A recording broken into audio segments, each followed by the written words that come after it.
I changed my bank information and opened a new account that no one knew about. That morning when I came home, my daughter and son-in-law were waiting at the door, faces red with anger. "What did you do with our money?" "The ATM card won't withdraw a single dollar." I said nothing, because for 3 years they believed I was weak and had no idea what was happening inside my own house. But they were wrong. I had been quietly preparing for this day, and that morning, everything began to fall apart. Thank you for being here and listening to this story. Before we continue, I'd love to know where you're watching from today. Please share your city or country in the comments so we can see how far these stories travel. Also, some parts are fictionalized for storytelling purposes, but the reflections and lessons behind them may still be worth thinking about.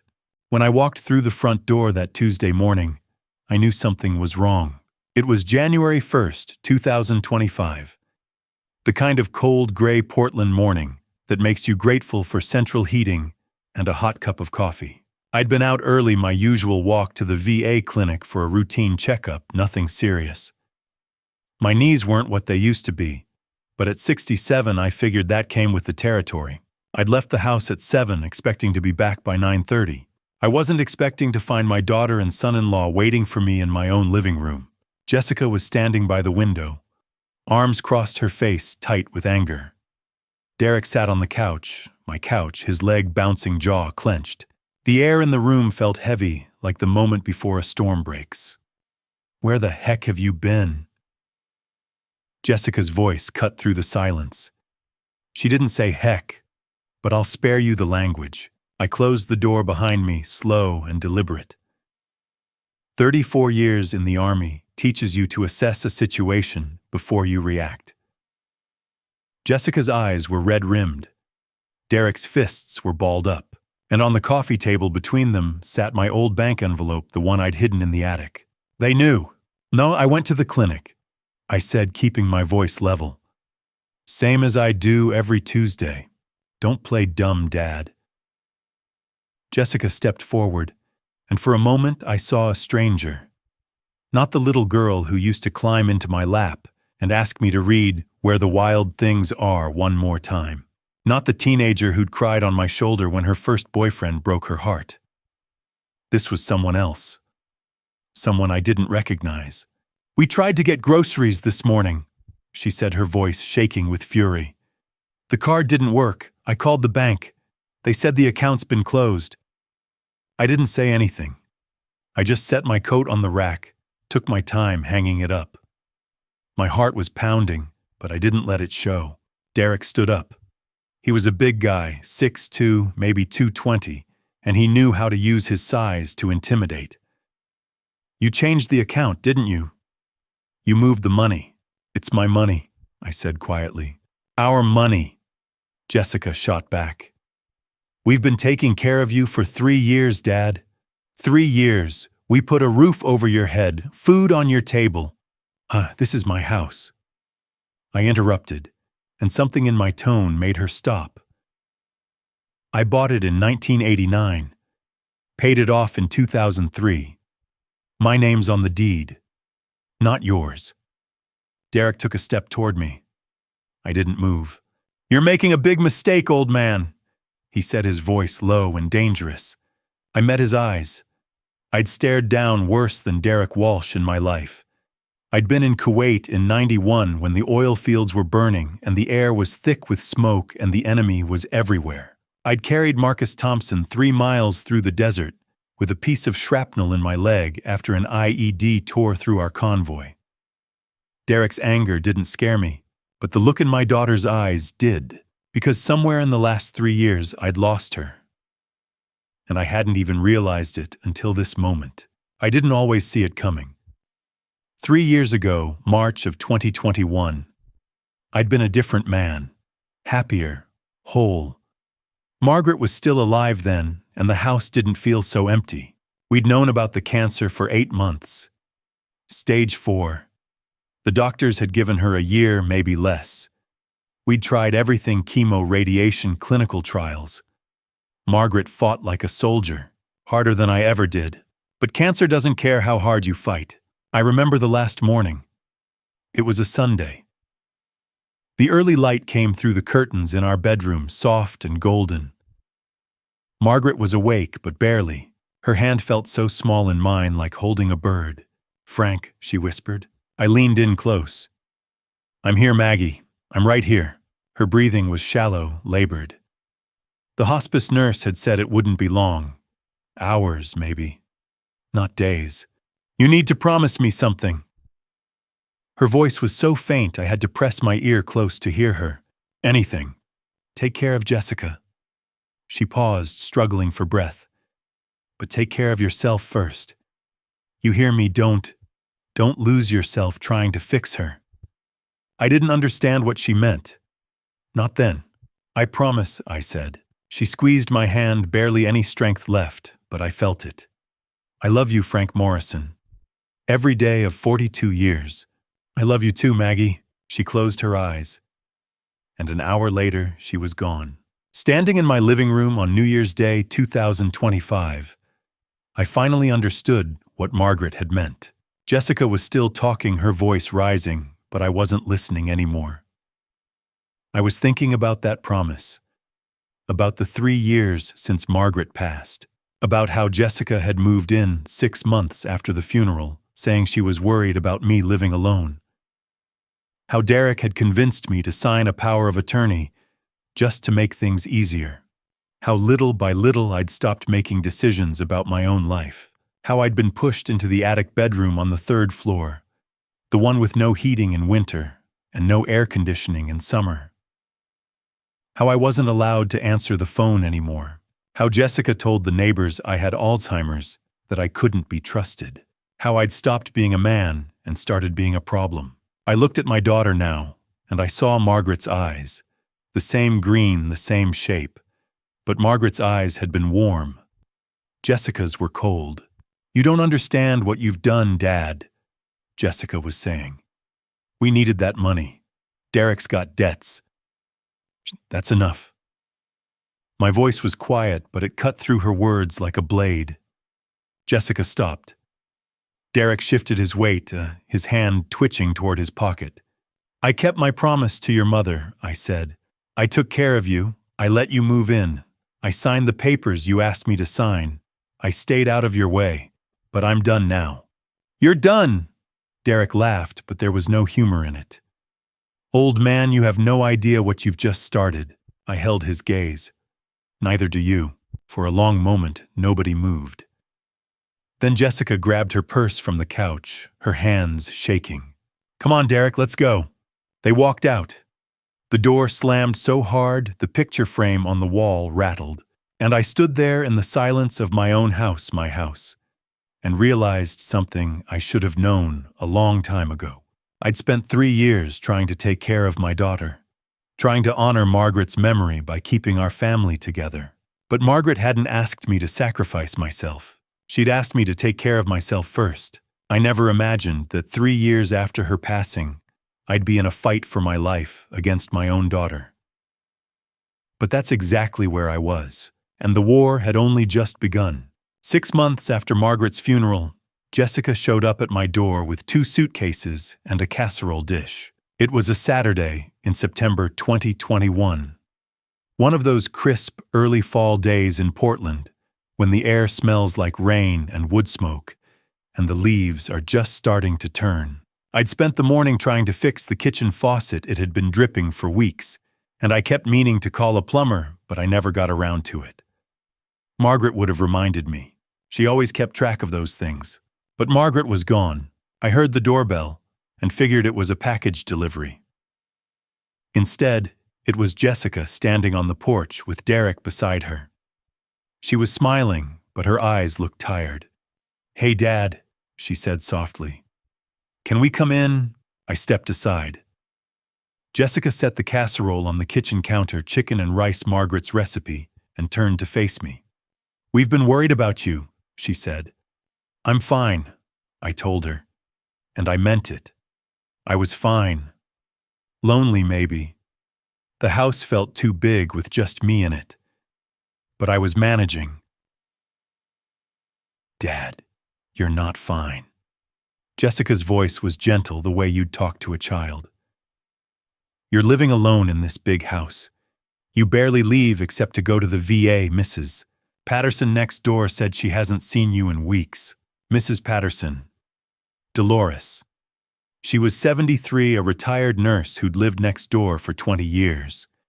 She and Margaret used to have coffee together every Thursday morning. I've been busy, I said. Derek cleared his throat. He was standing by the window, hands in his pockets, looking around the living room like he was appraising it. Mr. Morris and Jessica and I have been talking. We think it'd be good if we moved in for a while. Just temporarily. You know, to help out around the house. Keep you company. I looked at Jessica. She nodded. We want to be here for you, Dad. Mom would have wanted that. And just like that, I said yes. Looking back now, I can see the mistake. But at the time, it felt like the right thing. The kind thing. Jessica was my daughter, my only child, and she was offering to take care of me the way I'd taken care of her when she was young. How could I say no? They moved in the next week. Jessica took the guest room on the second floor. Derek set up a little office in the den, said he needed space to work. He was selling insurance policies, or trying to. The market's tough right now, he'd say whenever I asked how business was going. At first, it was nice having them around. The house felt less empty. Jessica cooked dinner most nights. Derek fixed the faucet, mowed the lawn, cleared the gutters. I told myself it was working out. But then October came, and things started to shift. It was small at first. Little things I didn't think much about. Derek started asking questions about my finances.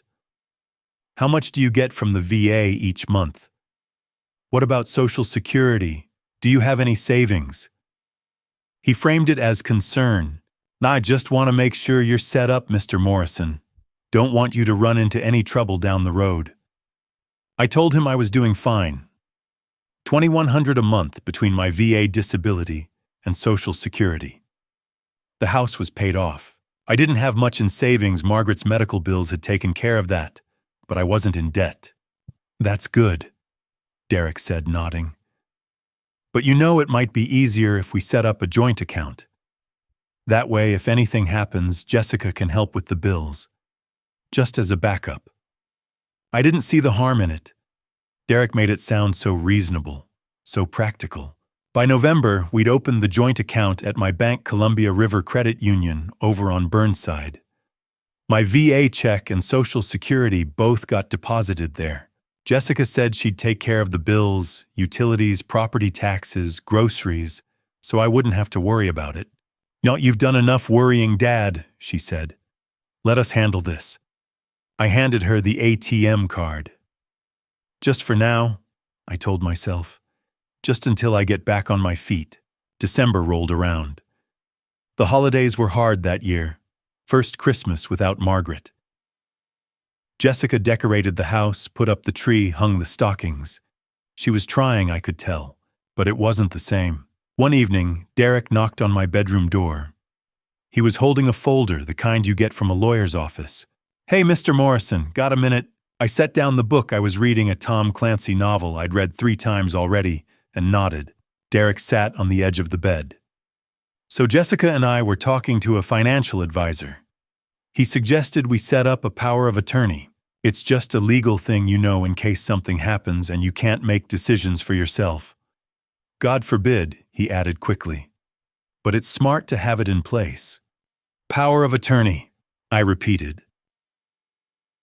Yeah. It just means Jessica can sign documents on your behalf if you're like in the hospital or something. Makes everything smoother.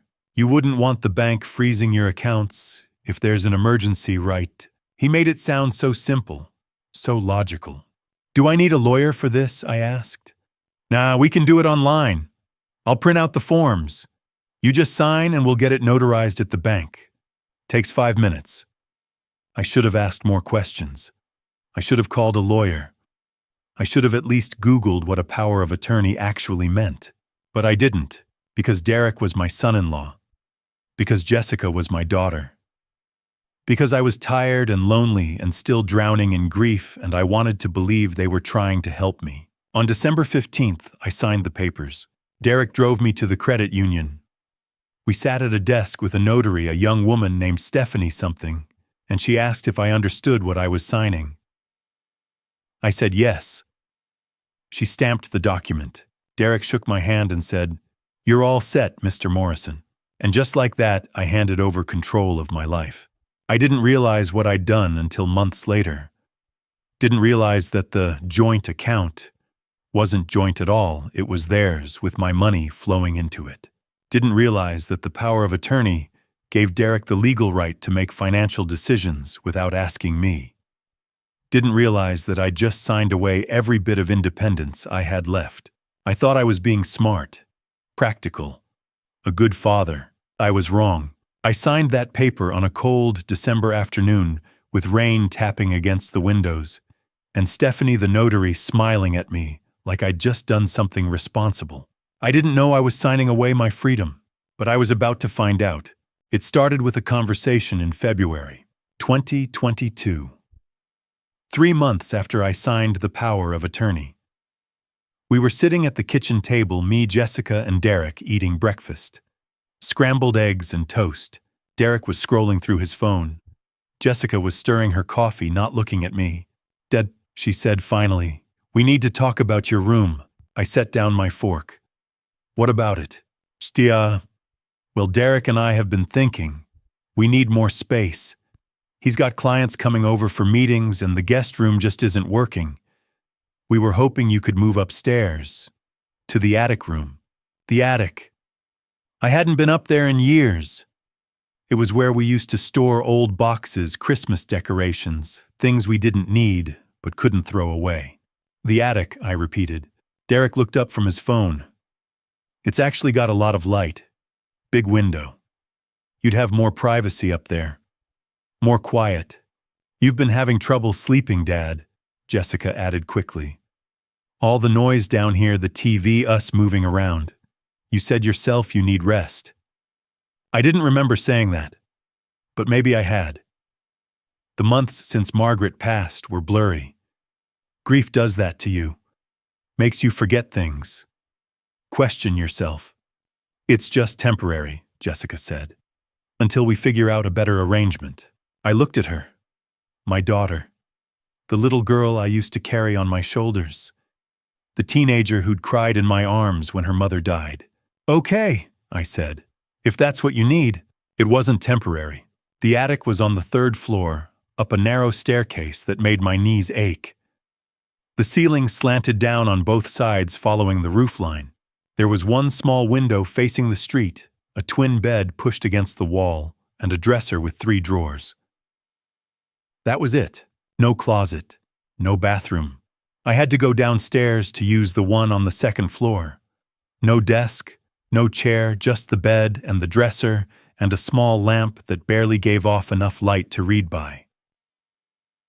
"We'll get you set up nice," Jessica said, standing in the doorway as I carried my clothes up in a cardboard box. "Maybe a space heater for winter." She never brought the space heater. By summer, I understood what the attic really was. It was a prison. Portland summers aren't like the Midwest, where the heat is dry and relentless. Here, it's damp. The air sits on you heavy and thick.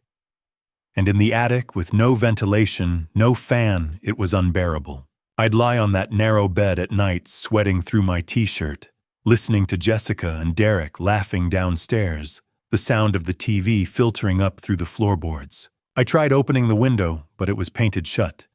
Had been for years. In winter, it was worse. No insulation. The cold seeped through the walls, through the slanted ceiling, through the gaps in the floorboards. I'd pile every blanket I had on the bed and still wake up shivering. My breath came out in clouds.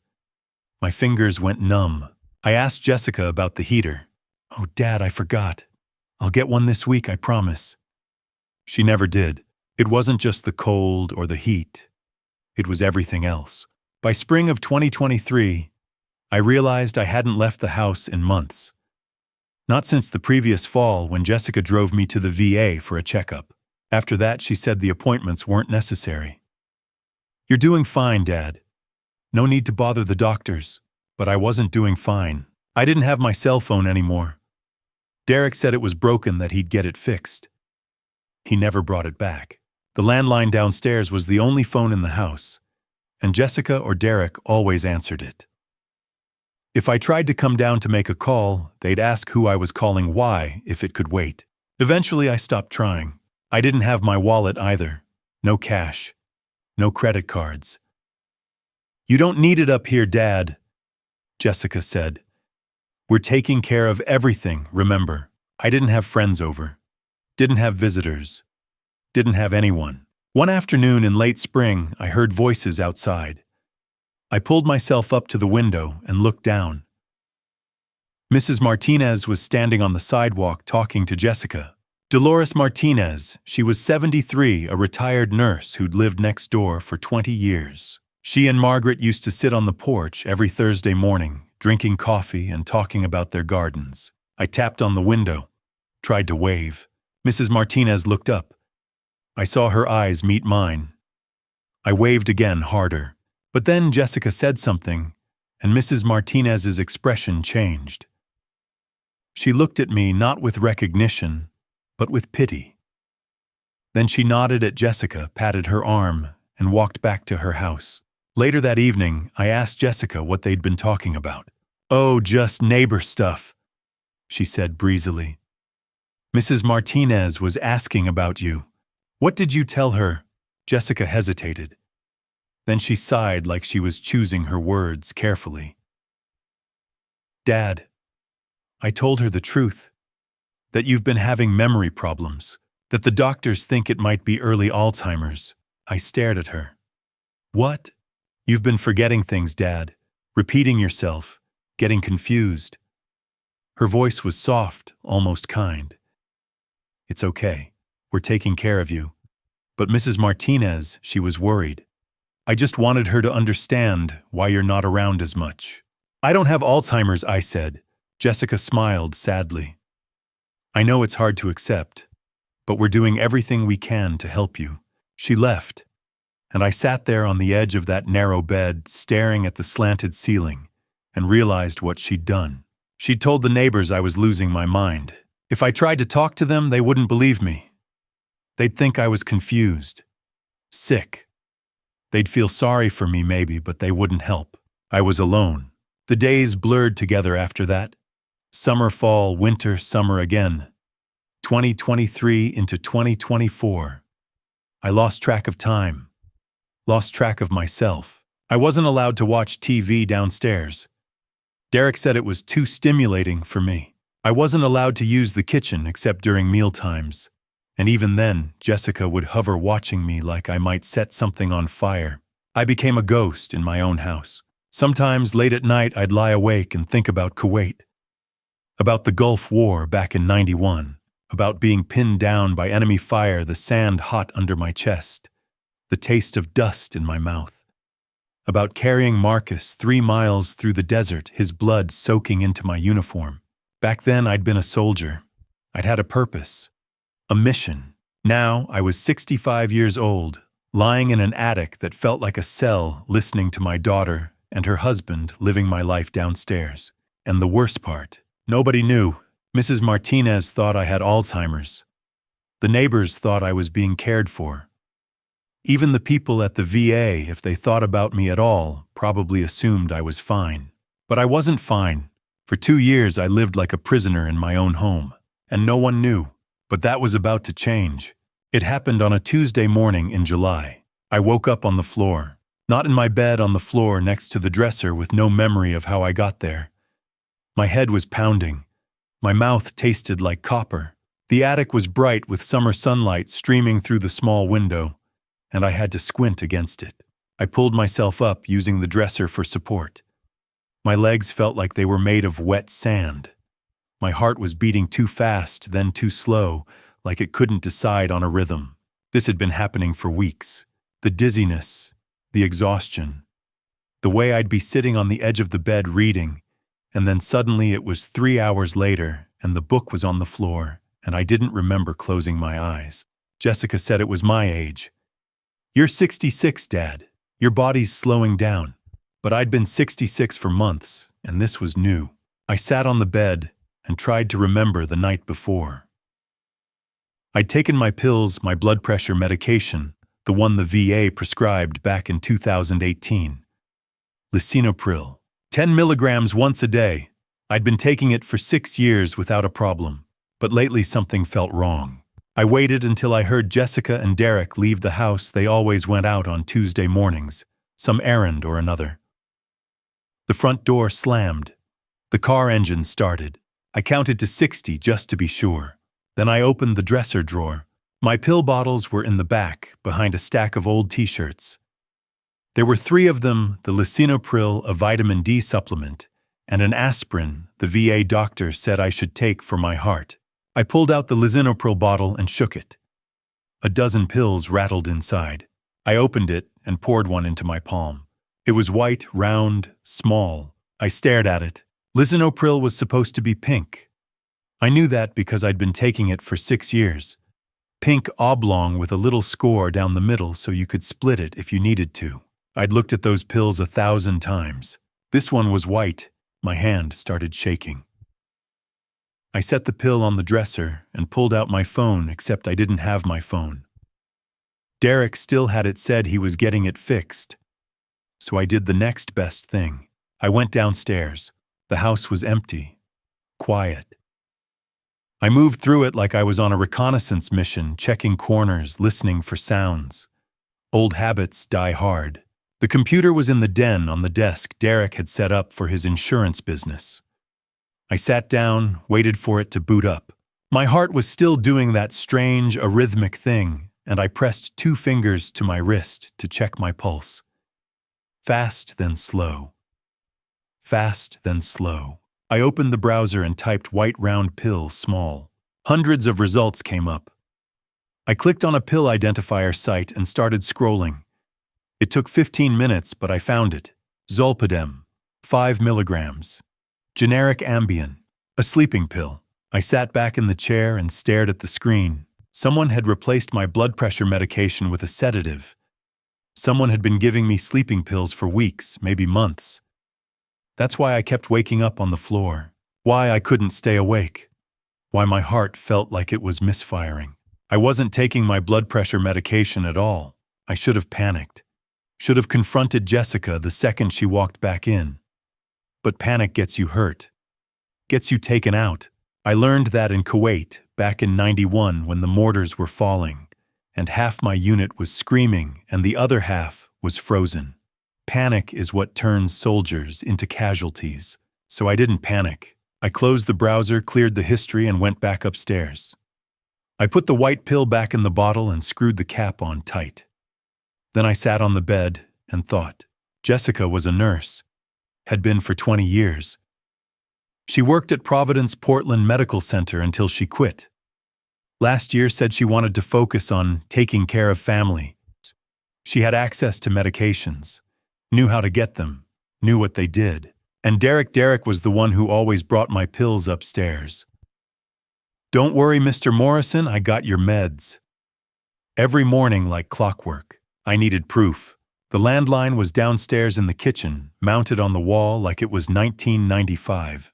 I waited until I heard the shower running on the second floor. Jessica always took long showers. And then I crept down the stairs, moving as quietly as my bad knees would let me. I dialed the number for the VA hospital. It rang 4 times before someone picked up.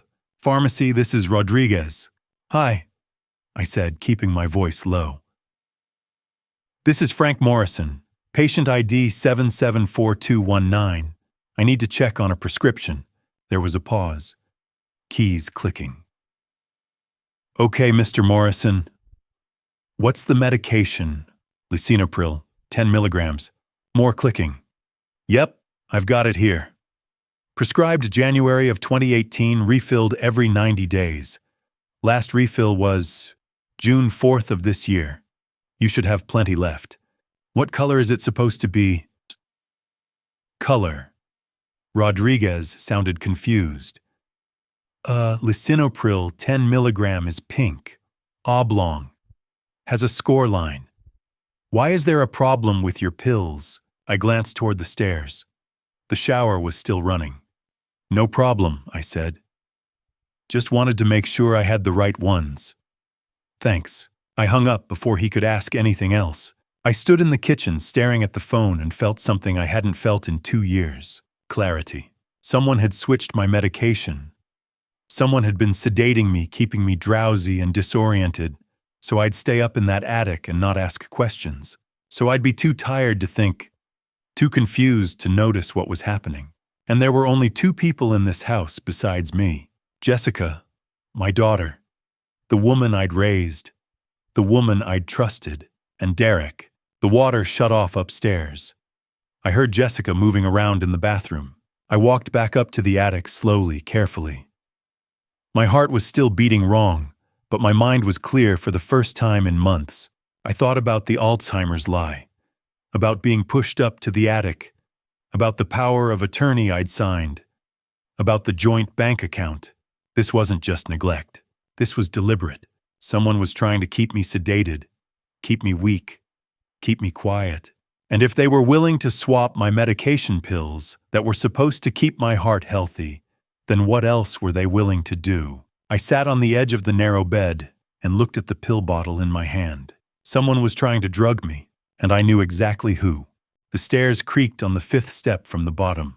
I knew that because I'd lived in this house for 36 years.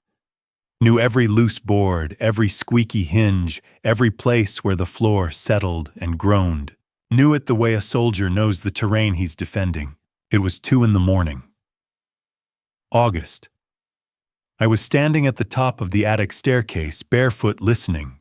Downstairs, the house was silent. Derek's snoring rattled up through the floorboards, deep and steady, which meant he was out cold. Jessica was a light sleeper, though. I'd have to be careful. I'd been planning this for 3 weeks. Ever since I found the pills. If they were willing to swap my medication, what else were they hiding? I took the stairs one at a time, skipping the 5th step entirely. The den was at the back of the house. Jessica had turned it into her home office after she quit nursing. I need space to organize Dad's medical stuff, she'd said. I hadn't been allowed in there since. The door was unlocked.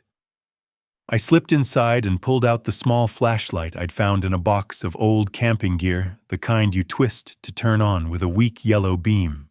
The desk was covered with papers and file folders.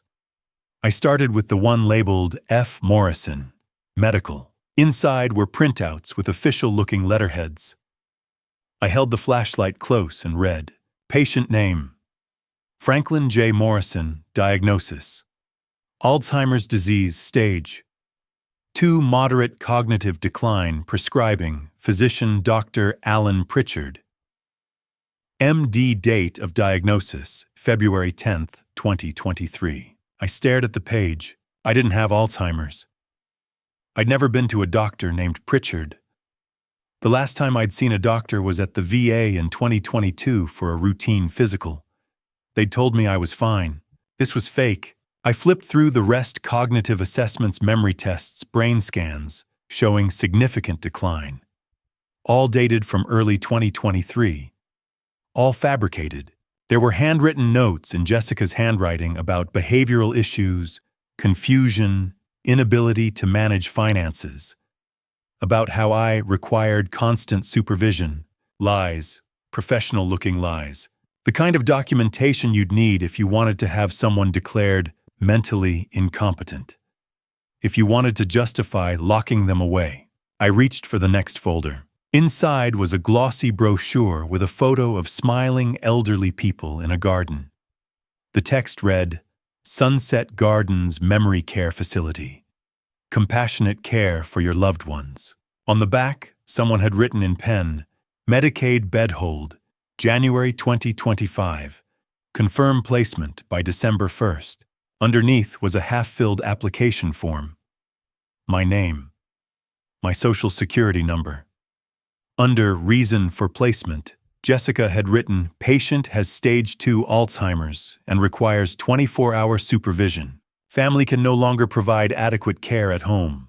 They were going to put me in a nursing home. In January, 4 months from now. With the power of attorney, I'd signed Jessica could commit me without my consent. She could hand me over, and I'd have no say. And once I was gone, what would happen to my house? The house I'd paid off, lived in for decades. Jessica and Derek would have it. All of it. I'd be locked away in some memory care unit, drugged into compliance. And they'd be living in my home, spending my money erasing me.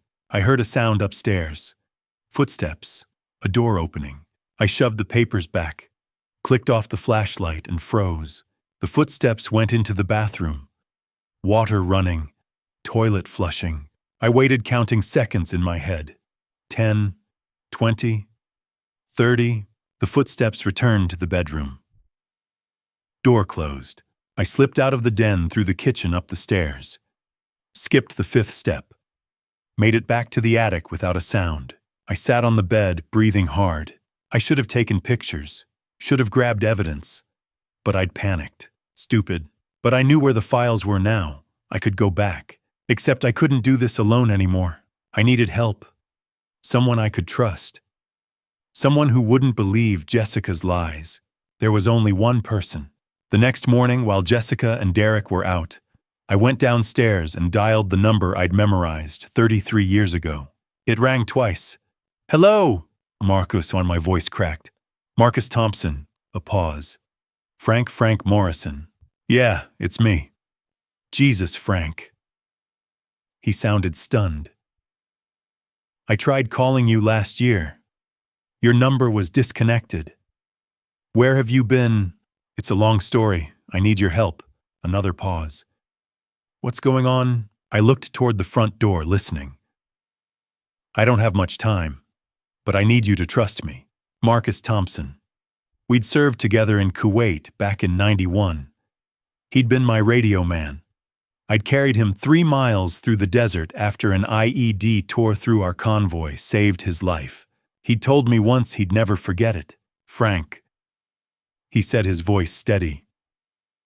"Are you in trouble?" "Yeah," I said. "I am." "Then talk to me," I told him. The pills, the fake Alzheimer's diagnosis, the nursing home plan. The 2 years locked in an attic while my daughter told everyone I was losing my mind. When I finished, there was silence. Then Marcus said, "Where are you?" "Portland, my house." "Give me the address." I did. Heard him writing it down. "I'm in Beaverton," he said. 20 minutes away. "Frank, listen to me, you're not alone anymore. Sit tight. I'll figure out a way to help. But I need a couple days to look into this." My throat tightened. "Okay. I mean it. You're not alone." I heard the front door opening, Jessica's voice. "Dad, you down here?" "I have to go," I whispered. "Call me when you can. I'm coming, Frank." I hung up and called back. "Yeah, just getting water." I climbed back to the attic and closed the door. Marcus had picked up on the second ring. "Frank, you okay?" I wasn't okay, but I was about to be. If you're still here, comment, "Still here." So I know you're following the story. And tell me this, if you suddenly realized the people living in your own home might be hiding something dangerous from you, what would you do? Stay quiet, or start planning your next move? Share your thoughts in the comments. Also, please note, the next part of the story includes some fictional elements added for storytelling. If this kind of content isn't for you, feel free to stop watching here. I didn't sleep for 3 days. Every time I closed my eyes, I saw those documents. The fake Alzheimer's diagnosis, the nursing home brochure, Jessica's handwriting Medicaid bed hold. January 2025. I'd wait by the attic window during the day, watching the street below. Watching for Marcus. He'd said he needed a couple days to look into things, but every hour felt like a week. On the 3rd night, the phone rang downstairs. I was in the attic, lying on the narrow bed, staring at the slanted ceiling. It was after 10. Jessica and Derek were watching TV in the living room. I could hear the muffled sound through the floorboards. The ringing stopped. I heard Jessica answer, her voice too quiet to make out the words. Then footsteps on the stairs. "Dad." She knocked on the attic door. "Phone for you." I sat up. "Who is it?" Some guy. Says he's an old army friend. Marcus. I opened the door. Jessica was standing there with the cordless phone looking annoyed. Make it quick. It's late. I took the phone and closed the door in her face. Hello, Frank. Marcus's voice was low, tight. We need to talk, but not on this line. Is there somewhere you can get to tomorrow? Somewhere they won't follow you? My heart was pounding. The VA clinic. I've got a checkup scheduled for 10 a.m. Jessica usually drops me off and picks me up after. Perfect. I'll meet you there. Northwest corner of the parking lot. Look for a gray Honda Accord. Okay. Frank, don't tell them anything. Act normal. Can you do that? Yeah. He hung up. I stood there holding the phone, listening to the dial tone. Then I opened the door and handed it back to Jessica. Everything okay? She asked. Fine, I said. Just an old buddy checking in.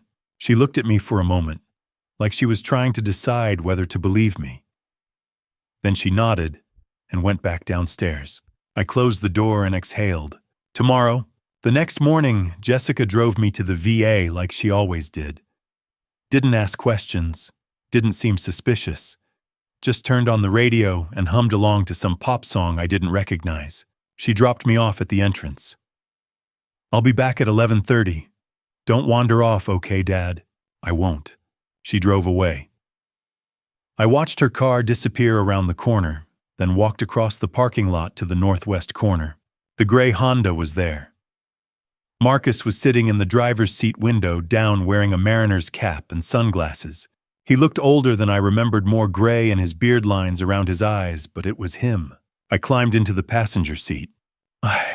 Jesus, Frank. He pulled off the sunglasses and looked at me. Really looked at me. You've lost weight. Yeah, well, the addict diet. He didn't laugh. Just reached over and gripped my shoulder. I'm sorry. I should have checked on you sooner. After Margaret passed, I tried calling, but it's not your fault, I said. I didn't know I needed help until it was too late. Marcus nodded. Then he reached into the back seat and pulled out a manila folder. I've been digging into Derek Walsh for the past 3 days. And Frank, what I found, it's bad. How bad? Life-threatening bad. He opened the folder. Inside were printouts, credit reports, court records, screenshots of what looked like online forums. He spread them across the dashboard. Derek's got a gambling problem, Marcus said. And I'm not talking about scratchers at the 7-Eleven, high-stakes poker, underground games. He's been in deep for at least 2 years. I stared at the papers. Numbers in red. Debt collections. Court judgments. How deep, I asked. Marcus looked at me. $85,000. The air went out of my lungs. 85,000, I repeated. Yeah. And it's not with a casino. It's with a crew that operates out of Northeast Portland. Russian organized crime. They call themselves Volkov, means wolf in Russian. These guys don't send you to collections, Frank. They send enforcers. He pulled out another printout, a screenshot from some dark web forum. I couldn't read most of it, but I saw the name Volkov Crew. And underneath a list of services, debt collection, intimidation, asset recovery. I felt cold. Derek borrowed from them, I asked. 2 years ago. Started small, 10, 20,000. Kept doubling down, trying to win it back. Standard gambler logic. By last fall, he was in for 85. Jesus. There's more. Marcus pulled out another page. I talked to a guy I know who used to run intel on these crews. He said Volkov gave Derek an extension last year, probably because Derek convinced them he had a way to pay. But the deadline's coming up. Mid-February 2025. Mid-February, 6 weeks from now. What happens if he doesn't pay? I asked, even though I already knew. They don't negotiate, Frank. They collect. One way or another. I sat back in the seat trying to process it. Derek owed $85,000 to a Russian crime syndicate. and the deadline was in 6 weeks. So that's why, I said quietly. That's why they're pushing the nursing home plan for January. Marcus nodded. I think so. If you're in a facility, they've got full control of your house, your finances. But Frank, he hesitated. What? I ran a deeper check on Derek's activities. He's been researching life insurance policies, specifically yours. My stomach dropped. What do you mean? Marcus pulled out one more printout. It was a search history from Derek's laptop. Marcus had somehow gotten access. I didn't ask how. The searches were dated from the past 6 months. How much is life insurance payout for seniors? Can power of attorney access? Life insurance. Beneficiary change after dementia diagnosis. Accidental death versus natural causes insurance. I stared at the screen. He's been researching how to access your life insurance, Marcus said. Cheetah and Frank, if you've got a policy especially, one Margaret set up, Derek's probably figured out it's worth more than anything he could get from draining your bank account. Margaret had a policy, I said slowly. 180,000. I'm the beneficiary. But if I stopped. If you pass away, who gets it? Marcus asked gently.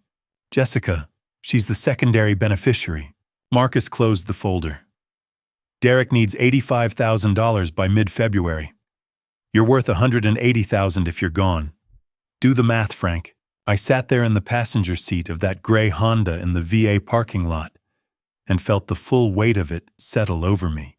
Derek wasn't just trying to steal my money. He was planning to end my life. The nursing home, I said. If they put me in there, easier to make it look like an accident, Marcus finished. Or natural causes. Old guy with Alzheimer's already on a bunch of medications confined to a facility. Nobody asks questions. Jesus Christ. I know.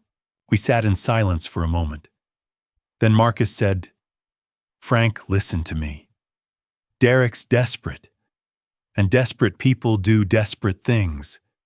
You can't go back to that house and pretend everything's fine. I have to, I said. If I disappear, they'll know something's wrong. They'll move faster. Then we need a plan, fast. I looked at him. What do you suggest? Marcus thought for a moment. Give me a few more days. I need to dig deeper, find out if Derek's made any concrete plans, if there are any enforcers already watching you. In the meantime, you need to be careful. Don't eat or drink anything Jessica or Derek give you directly. Don't take those pills. And Frank, if anything feels wrong, call me immediately. I'll come get you. I nodded. He reached into his pocket and pulled out a cheap, prepaid flip phone. Take this. I've already programmed my number in. Keep it hidden. Use it if you need me. I took the phone and slipped it into my jacket pocket. Thank you, I said. Marcus gripped my shoulder again. We're going to get you out of this. I owe you my life, Frank. I'm not going to let these bastards take yours. Jessica picked me up at 11:30, right on time. I climbed into the passenger seat and she asked how the appointment went. Fine, I said. Just routine. She nodded and turned on the radio. I stared out the window, my hand in my pocket, feeling the outline of the flip phone Marcus had given me. The deadline was 6 weeks away, mid-February 2025, and I was the insurance policy. Marcus called on a Wednesday early September. I was in the attic, sitting by the window watching the rain. Portland fall, gray skies, constant drizzle, the kind of weather that seeps into your bones. The prepaid phone he'd given me buzzed in my pocket. I answered on the first ring. I talked to your neighbor, Marcus said. Mrs. Martinez. I sat up straighter. And, she's sharp Frank. I told her I was an old army friend checking in on you. She invited me in for coffee, showed me pictures of her grandkids, the whole 9 yards. Then I asked about you. What did she say? She said Jessica told her you have Alzheimer's, that you're confused, forgetful, sometimes don't recognize people. Marcus paused. But Frank, Mrs. Martinez is a retired nurse, 30 years at Providence. She knows what dementia looks like. And she told me something interesting. What? She said she saw you at your window last spring. You waved at her. Clear as day. She waved back. And she said you looked perfectly lucid, sad maybe, but not confused. Her exact words were, "That man doesn't have Alzheimer's. I'd stake my license on it." I closed my eyes. Relief washed over me. Someone believed me. Someone saw me. She'll testify if we need her. Marcus continued. I didn't push it, but I got the sense she's been worried about you. She asked if you were okay. I told her you were managing. Thank you, I said quietly. That's not all. She mentioned something else.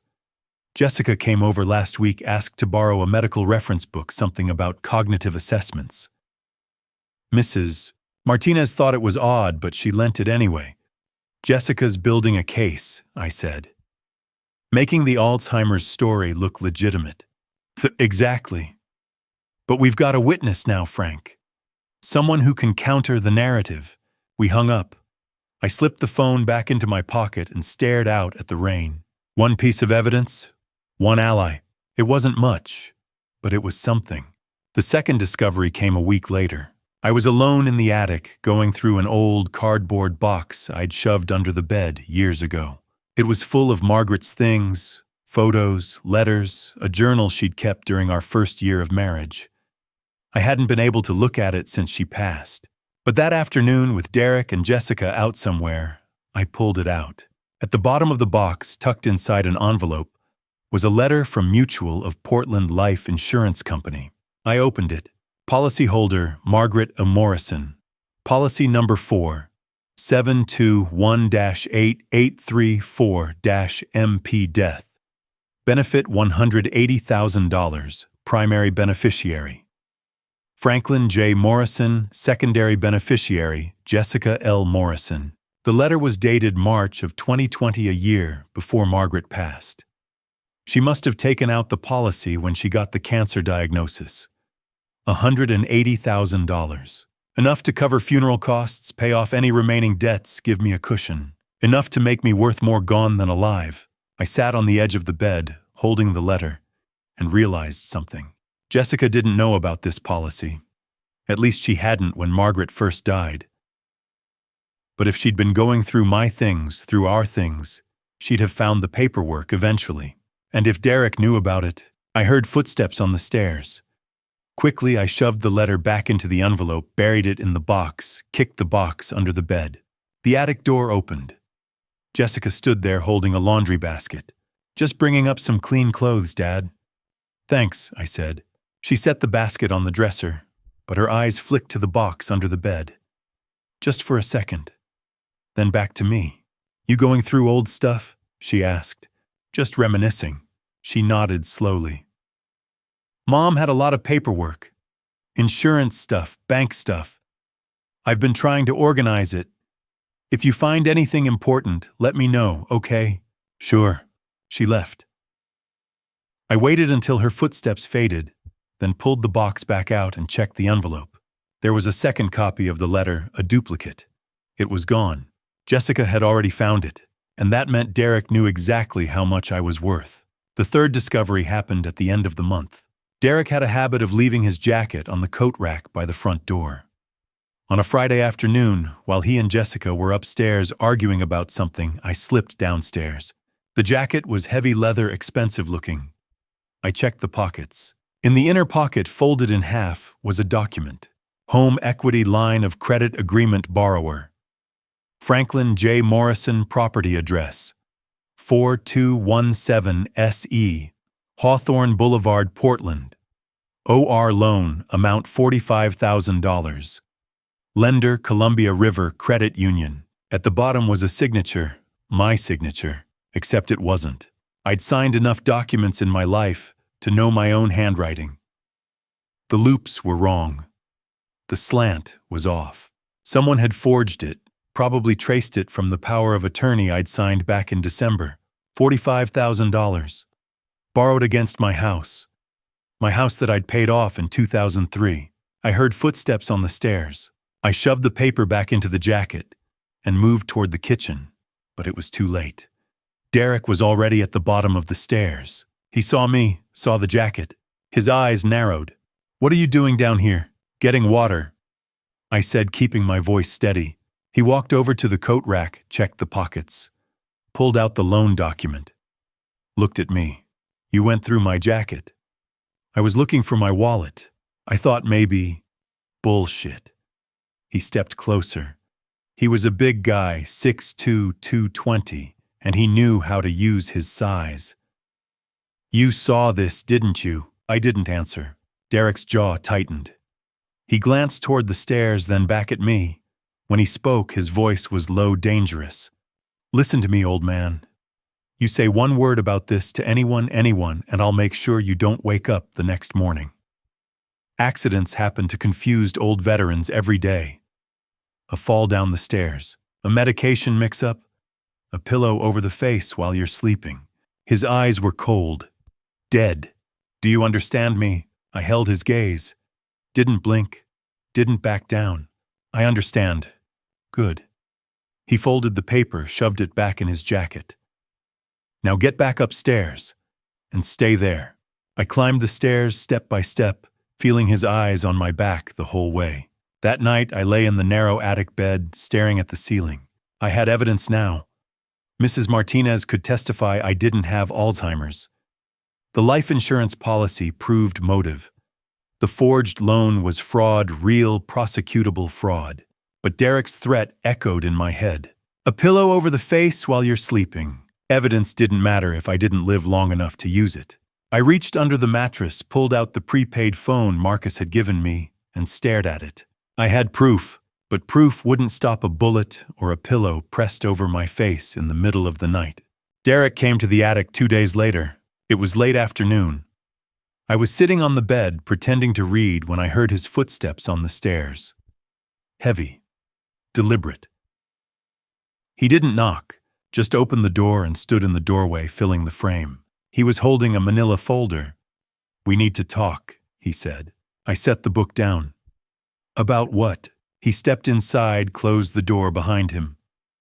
The attic suddenly felt smaller. He dropped the folder on the bed next to me. "Open it." I did. Inside was a single sheet of paper. Legal-sized, official-looking letterhead from some law office I'd never heard of. Quitclaim deed grantor, Franklin J. Morrison grantee. Jessica L. Morrison and Derek A. Walsh. Property 4217 S.E. Hawthorne Boulevard, Portland, OR 97214. At the bottom was a signature line. Blank. I looked up at Derek. "What is this?" "There's a quitclaim deed. It transfers ownership of the house from you to Jessica and me." "I'm not signing this." Derek smiled. It didn't reach his eyes. "Yeah, you are. This is my house. I've lived here for 36 years. I paid it off. And now you're signing it over." He leaned against the doorframe, arms crossed. "Look, Frank, we both know you're not doing well. The Alzheimer's, the confusion. You can't take care of yourself anymore. Jessica and I have been taking care of you for 3 years. It's only fair. I don't have Alzheimer's." "Sure you do." His voice was calm, matter of fact. "All the doctors say so. It's in your medical records. And when the time comes when we have to move you to Sunset Gardens, this house is going to need to be sold to cover the costs. Unless you sign it over now. Make things easier for everyone." I stared at him. "And if I don't?" Derek's smile faded. He stepped closer, lowering his voice. "Well, then I'll arrange an accident, a fall, a gas leak, something quick. And Jessica will get the house anyway, along with that life insurance policy your wife left you." He tilted his head. One way or another, Frank, this house is ours. You just get to choose whether you're around to see it happen." My hands were shaking. I balled them into fists. "Get out," I said quietly. "I think about it." Derek straightened, tapped the folder. "You've got 48 hours. Then I'm coming back with a notary." He left. The door clicked shut. I sat there staring at the quitclaim deed and realized I was out of time. I called Marcus from the prepaid phone as soon as I heard Derek's car pull out of the driveway. He wants me to sign the house over, I said. Gave me 2 days. Marcus swore under his breath. Okay, we're done waiting. Meet me tomorrow morning. Same place, VA parking lot, 10 a.m. We're putting a plan in motion. What kind of plan? The kind that gets you out of this alive. The next morning, I climbed into Marcus's gray Honda and found him with a yellow legal pad covered in notes. I've been working on this all night, he said. It's risky, but it's the only shot we've got. He flipped the pad around so I could see. 5 numbered items. Not step 1, Marcus said. We open a new bank account, completely separate from anything Jessica and Derek have access to. I've already found a credit union across town, Pacific Credit Union over on Burnside. They don't share systems with Columbia River. We get you in there, open an account in your name, only no power of attorney attached. Okay, I said. Then what? Step 2, we redirect your income. Your VA disability and Social Security, they're both deposited electronically, right? I nodded. We file the paperwork to switch the deposits to the new account. It takes about 5 to 7 business days to process. Once it goes through, Derek and Jessica's account goes dry. No more money flowing in.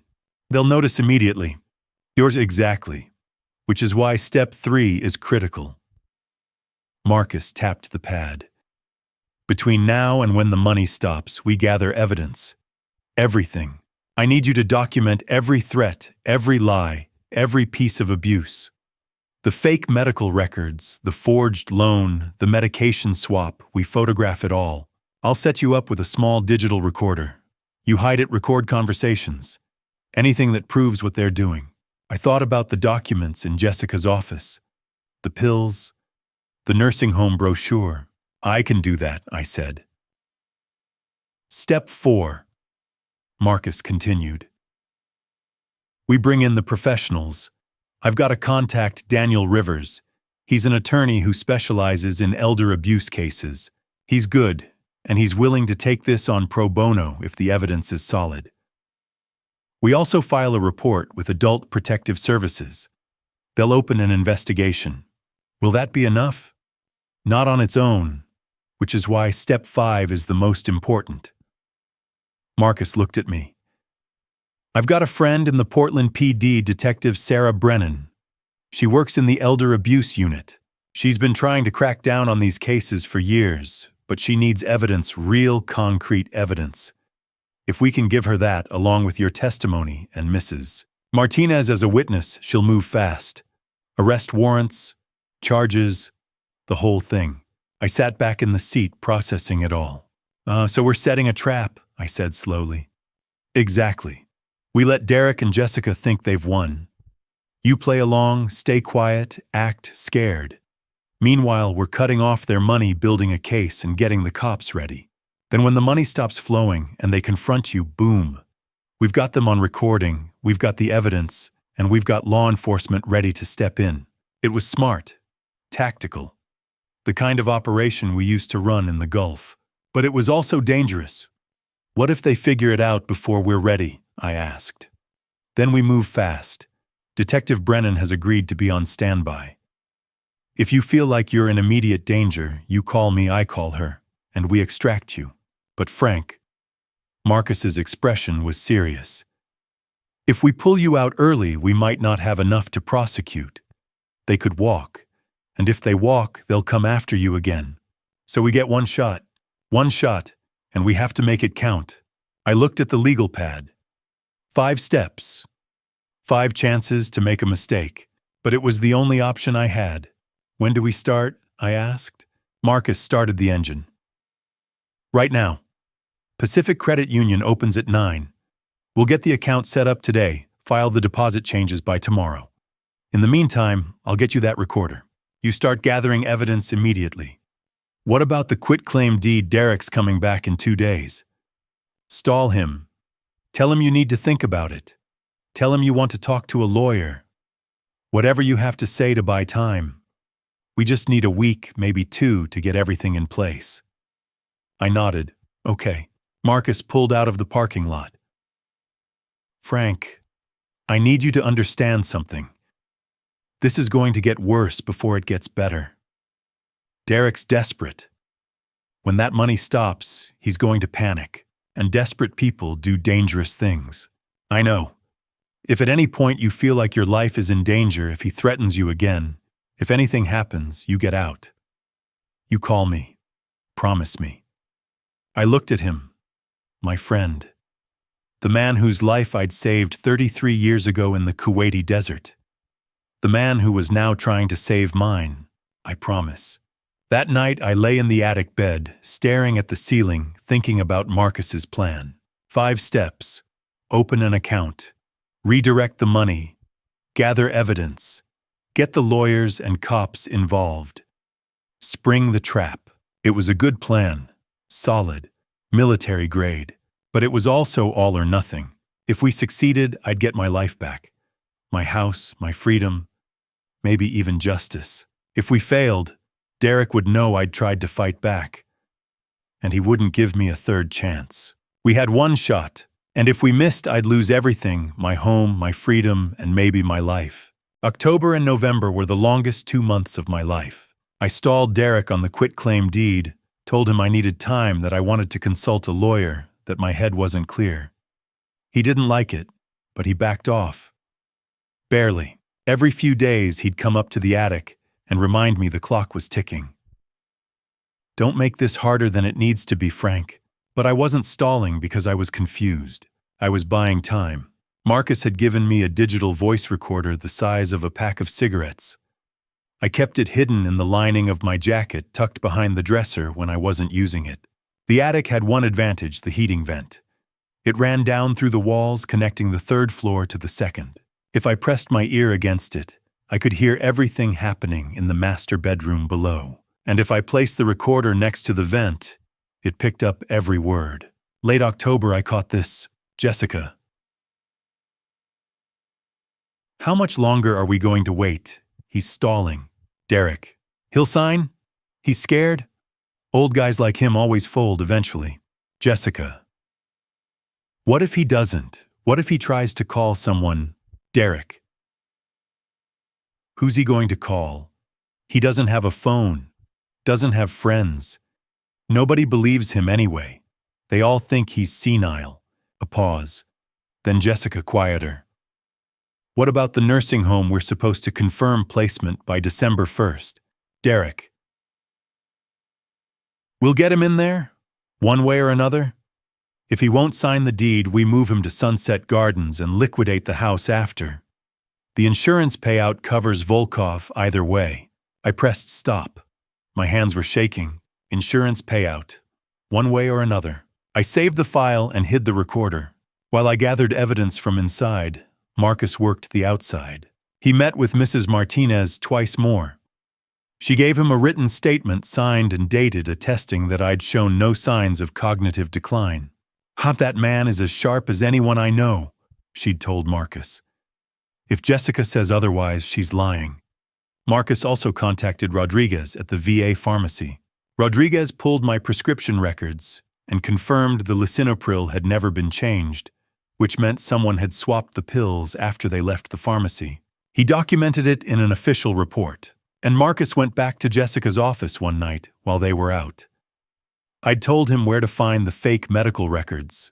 He photographed everything, the forged diagnosis, the nursing home application, the handwritten notes in Jessica's handwriting. By mid-November, we had a case, but we still needed the final piece, cutting off their money. Marcus came to get me on December 15th. It was a Sunday. Jessica and Derek had gone to some holiday party across town, wouldn't be back until evening. Marcus texted me from the prepaid phone outside. Gray Honda. 2 minutes.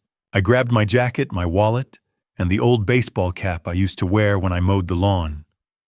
Slipped down the stairs, out the back door, into the passenger seat. "You ready?" Marcus asked. "Let's do it." Pacific Credit Union was on Burnside in a low brick building with a blue awning.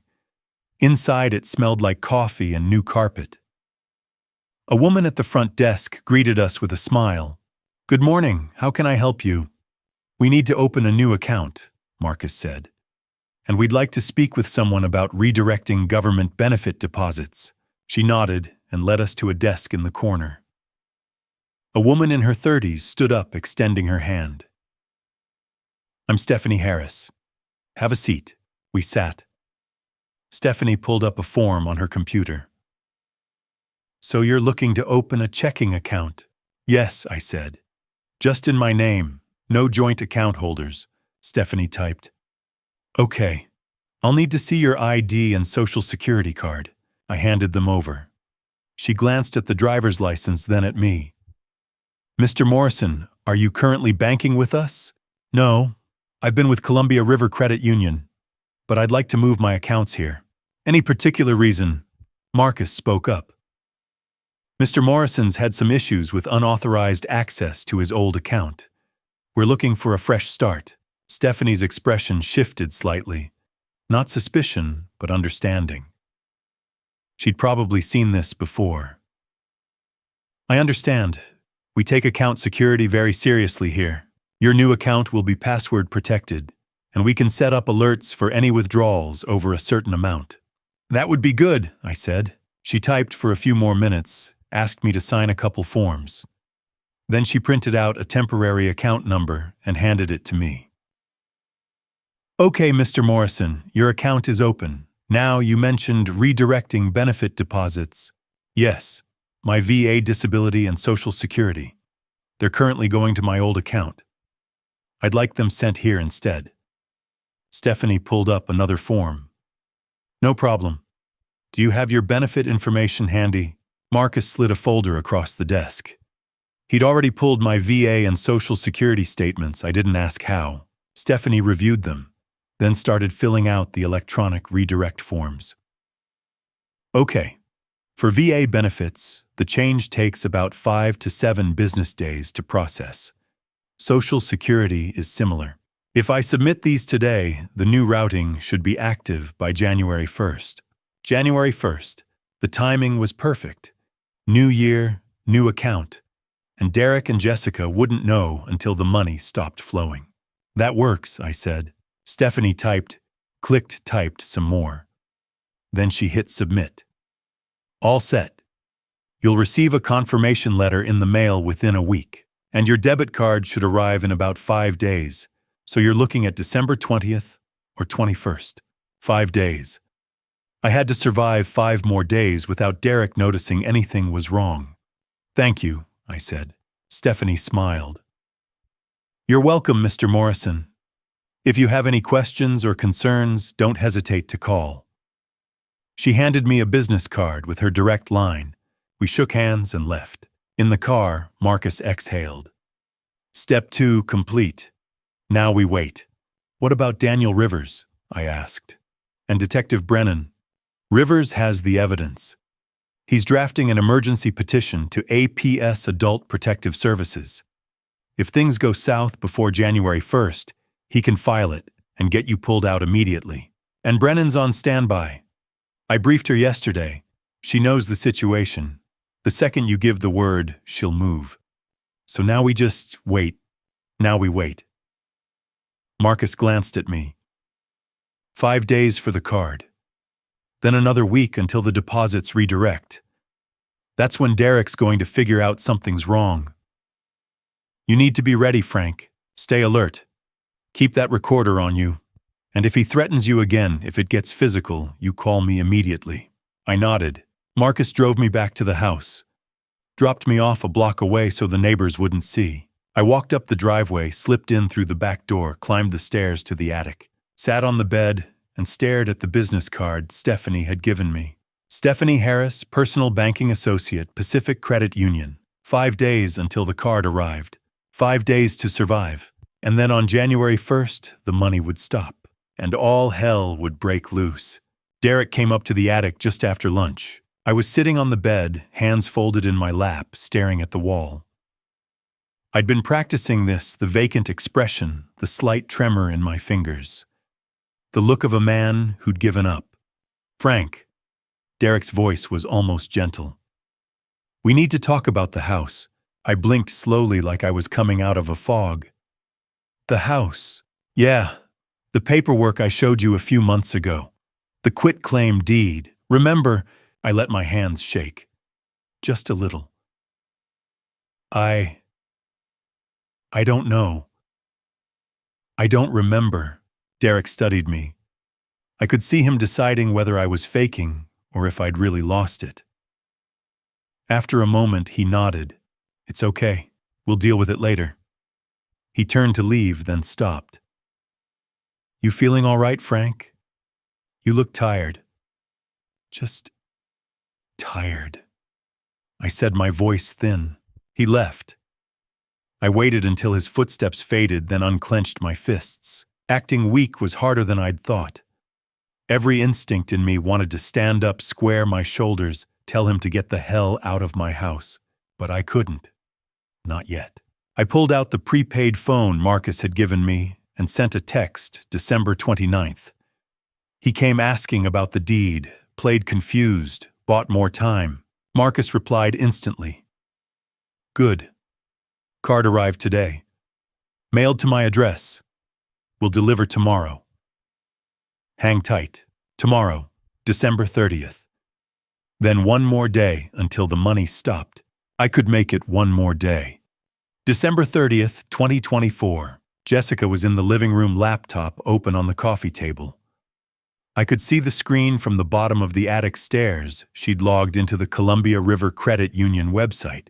I watched through the gap in the door as she clicked through pages, checking the balance. Available balance $2,100. My December Social Security payment. Still sitting there, untouched. Jessica nodded to herself, satisfied. Closed the laptop. Called up to Derek, who was in the shower. Account looks fine. December deposits in. Derek's muffled voice. Good. That'll cover groceries and the mortgage payment. My mortgage payment.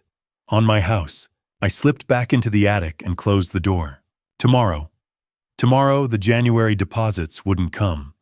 The account would stay at $2,100, and by the second or third, when they expected the money, they'd realize something was wrong. That afternoon, Marcus met me in the VA parking lot. I'd convinced Jessica to drop me off for a checkup and handed me a small envelope. Inside was a debit card. Pacific Credit Union. My name embossed on the front. It's active, Marcus said. I already tested it. Your deposits are set to hit the new account at midnight tonight. By morning, you'll have your January payment, $2,100, and their account will have nothing. I stared at the card. This little piece of plastic was the difference between freedom and captivity. Maybe even life and death. Daniel Rivers is ready, Marcus continued. Detective Brennan's on standby. If things go sideways tomorrow morning, you call me. I'll be 5 minutes away. Understand? I understand. Hi, Frank. Marcus gripped my shoulder. This is it. After tomorrow, there's no going back. You ready? I looked him in the eye. I've been ready for 3 years. December 31st, 2024. New Year's Eve. I couldn't sleep. Downstairs, Jessica and Derek were watching the ball drop on TV. I could hear the countdown, the cheers, the pop of a champagne cork. But I wasn't thinking about the new year. I was listening. The heating vent in the attic ran down through the walls straight into the master bedroom. Around 11:30, I heard them come upstairs. The bedroom door closed. Voices. I pressed the recorder against the vent and hit record. Derek. If the old man's not gone by February, we're done. Volkov's guys don't wait. Jessica, I know, but we can't just... Derek, we can, and we will. The nursing home's ready. January 5th, we move him. Once he's in there, we've got control. Then it's just a matter of time. Jessica. What if he fights it? What if he tells someone, Derek? Who's he going to tell? Mrs. Martinez thinks he's senile. The VA hasn't seen him in months. He's got no friends, no phone, nothing. He's a ghost. A long pause. Then Jessica quieter. What about the furnace? You've been down there every day this week. Derek, routine maintenance. making sure everything's working. Jessica, Derek.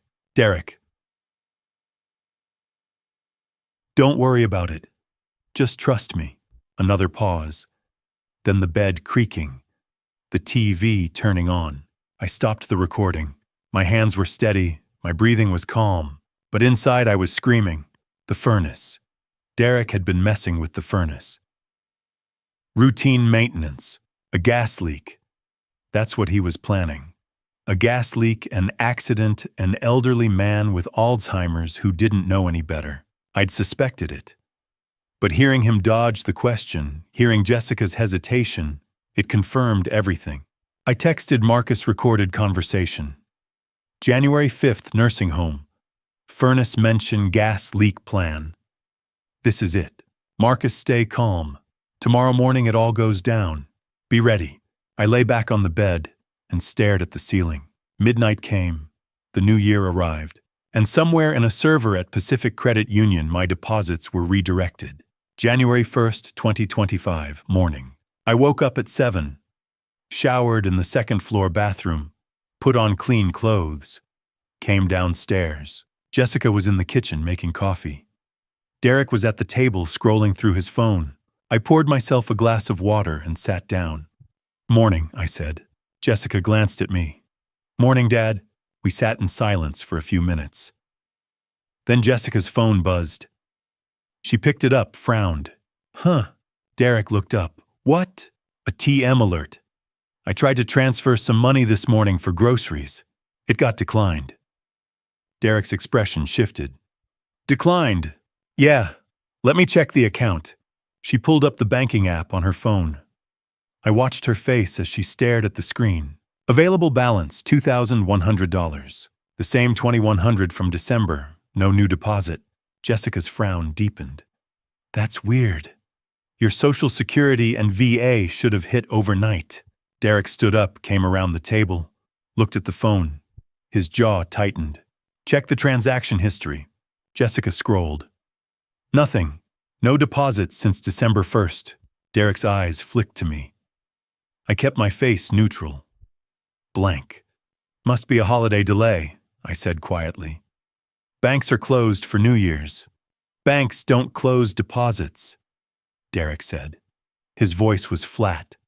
Dangerous. Jessica tried the ATM card at the kitchen counter terminal. Declined. She tried again. Declined. Derek's fist clenched on the table. Jessica grabbed his arm. Derek, don't, but I saw it in his eyes. The fury, the desperation, the violence, and I knew. This was it. Before we continue, a quick note.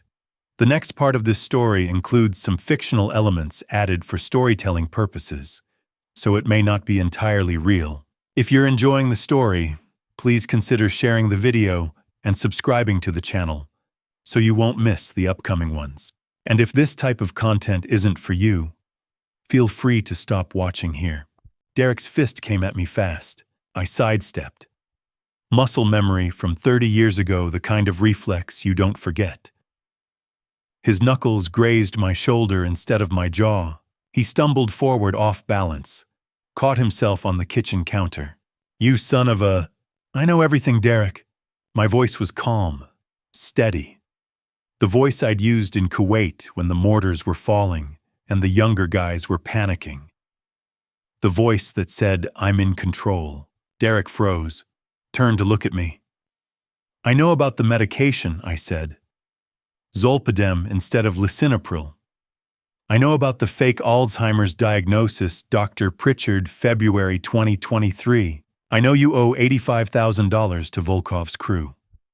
I know about the forged loan, $45,000 against my house. And I know about Margaret's life insurance, $180,000. Derek's face went white. Jessica was standing by the table, hand over her mouth.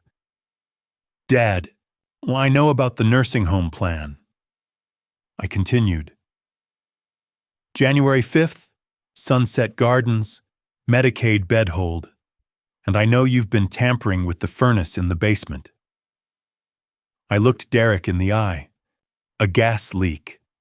That's what you were planning, wasn't it? Make it look like an accident. Confused old man with Alzheimer's doesn't smell the gas. Tragic. Derek's jaw tightened. His hand slid toward the knife block on the counter. Don't, I said. He grabbed the knife anyway. 8-inch chef's knife. Stainless steel. Jessica screamed. Derek, stop! But he didn't stop. He came at me, blade raised. I backed up. 2 steps. 3. My shoulders hit the wall. Derek lunged, and the front door burst open. Marcus came through first. Then a woman in a dark blazer with a badge clipped to her belt. Behind them, 2 uniformed Portland police officers. Portland police dropped the weapon. Derek spun around, knife still in his hand. The woman detective Sarah Brennan, I'd learn later, had her service weapon drawn, aimed at Derek's chest. Drop it, now! For a second, Derek didn't move. I could see him calculating. Fight. Flight. Neither would work. The knife clattered to the floor. 2 hands behind your head. Get on your knees. Derek knelt.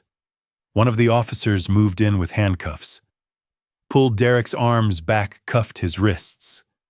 Read him his rights in a flat, professional monotone. You have the right to remain silent. Anything you say can and will be used against you. Jessica was frozen by the table. Detective Brennan holstered her weapon and turned to her. Jessica Morrison. Jessica nodded, tears streaming down her face. You're under arrest for conspiracy to commit elder abuse, fraud, and forgery. Turn around, please. I didn't. Jessica's voice broke. I didn't know he was going to. Ma'am, turn around. Jessica turned. The second officer cuffed her hands behind her back. She was sobbing now, shoulders shaking. Marcus stepped over to me.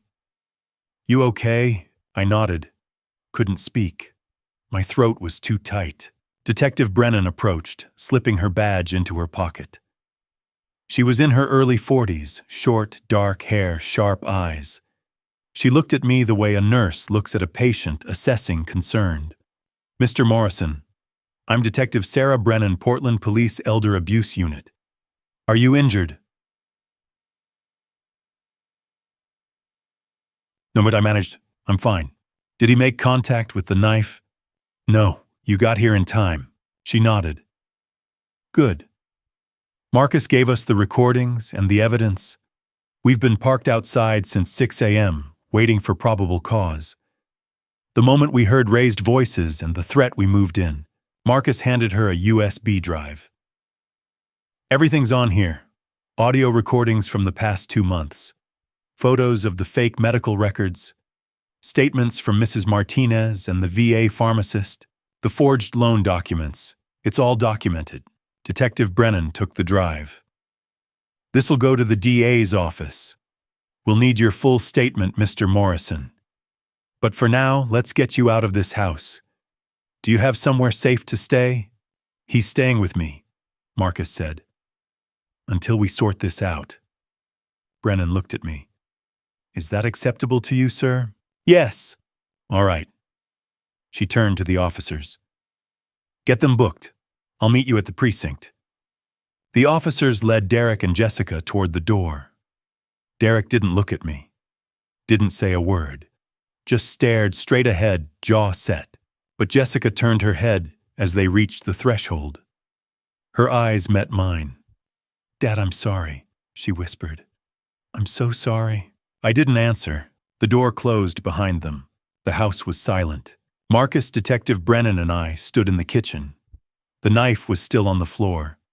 The coffee pot was still on. Everything looked normal, ordinary, but nothing would ever be ordinary again. Mr. Morrison. Brennan said gently, I need you to know what you did took incredible courage. Most victims of elder abuse never speak up. They're too afraid, too isolated, too convinced no one will believe them. You broke that cycle. I looked at her. I didn't do it alone. She glanced at Marcus. No. You had help. But you made the choice to fight back.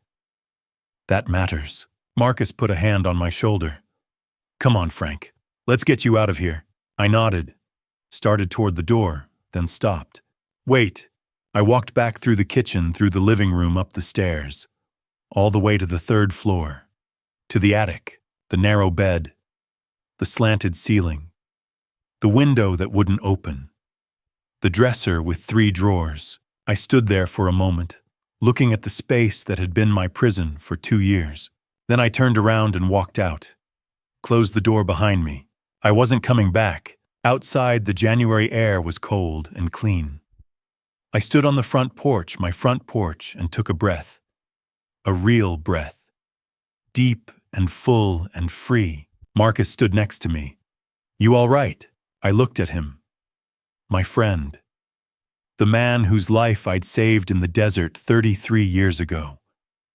The man who just saved mine. "Yeah," I said. "I am." Down the street, a patrol car pulled away with Derek in the back seat. A second car followed with Jessica. The handcuffs had clicked shut around Derek's wrists. Jessica had been crying. And for the first time in 3 years, I could breathe. The interview room at Portland Police Central Precinct was small and windowless. Gray walls. A metal table bolted to the floor. 2 chairs. A recording device in the corner, red light blinking. Detective Brennan sat across from me with a yellow legal pad and a digital recorder. Marcus was in the waiting area outside. They'd asked him to stay while I gave my statement. "Whenever you're ready, Mr. Morrison," Brennan said. I took a breath, and I started talking. 4 hours. That's how long it took to tell the whole story. From Margaret's death in March of 2021 to this morning's confrontation. Every detail. Every threat. Every piece of evidence. Brennan didn't interrupt. Just took notes, nodded occasionally, asked clarifying questions. Dates, times, exact words Derek had used. Halfway through, she called in another detective, a younger guy named Patterson. His name was Patterson. Detective Patterson. He listened while I described the medication swap, the fake Alzheimer's diagnosis, the forged loan. When I got to the part about Derek and the knife, Brennan leaned forward. And he said, "What exactly?" He said if I didn't sign the quitclaim deed, he'd arrange an accident. That it would be easy. A gas leak. A fall. Something that wouldn't look suspicious for a man with Alzheimer's. She wrote that down. Underlined it twice. "Oh, Mr. Morrison, did you ever sign that quitclaim deed?" "No." "Treaty 2? Did you sign any documents giving Jessica or Derek ownership of your property?" "No. Only the power of attorney back in December of 2021. But I didn't understand what I was signing." Brennan nodded. "We'll need to get that document." Marcus mentioned he has copies of everything. He does. She made another note. Then she set down her pen and looked at me. "Mr. Morrison, I've been working elder abuse cases for 8 years. I've seen a lot of victims, and I need you to understand something." She paused. "What you did, calling for help, gathering evidence, standing up to them, that takes extraordinary courage.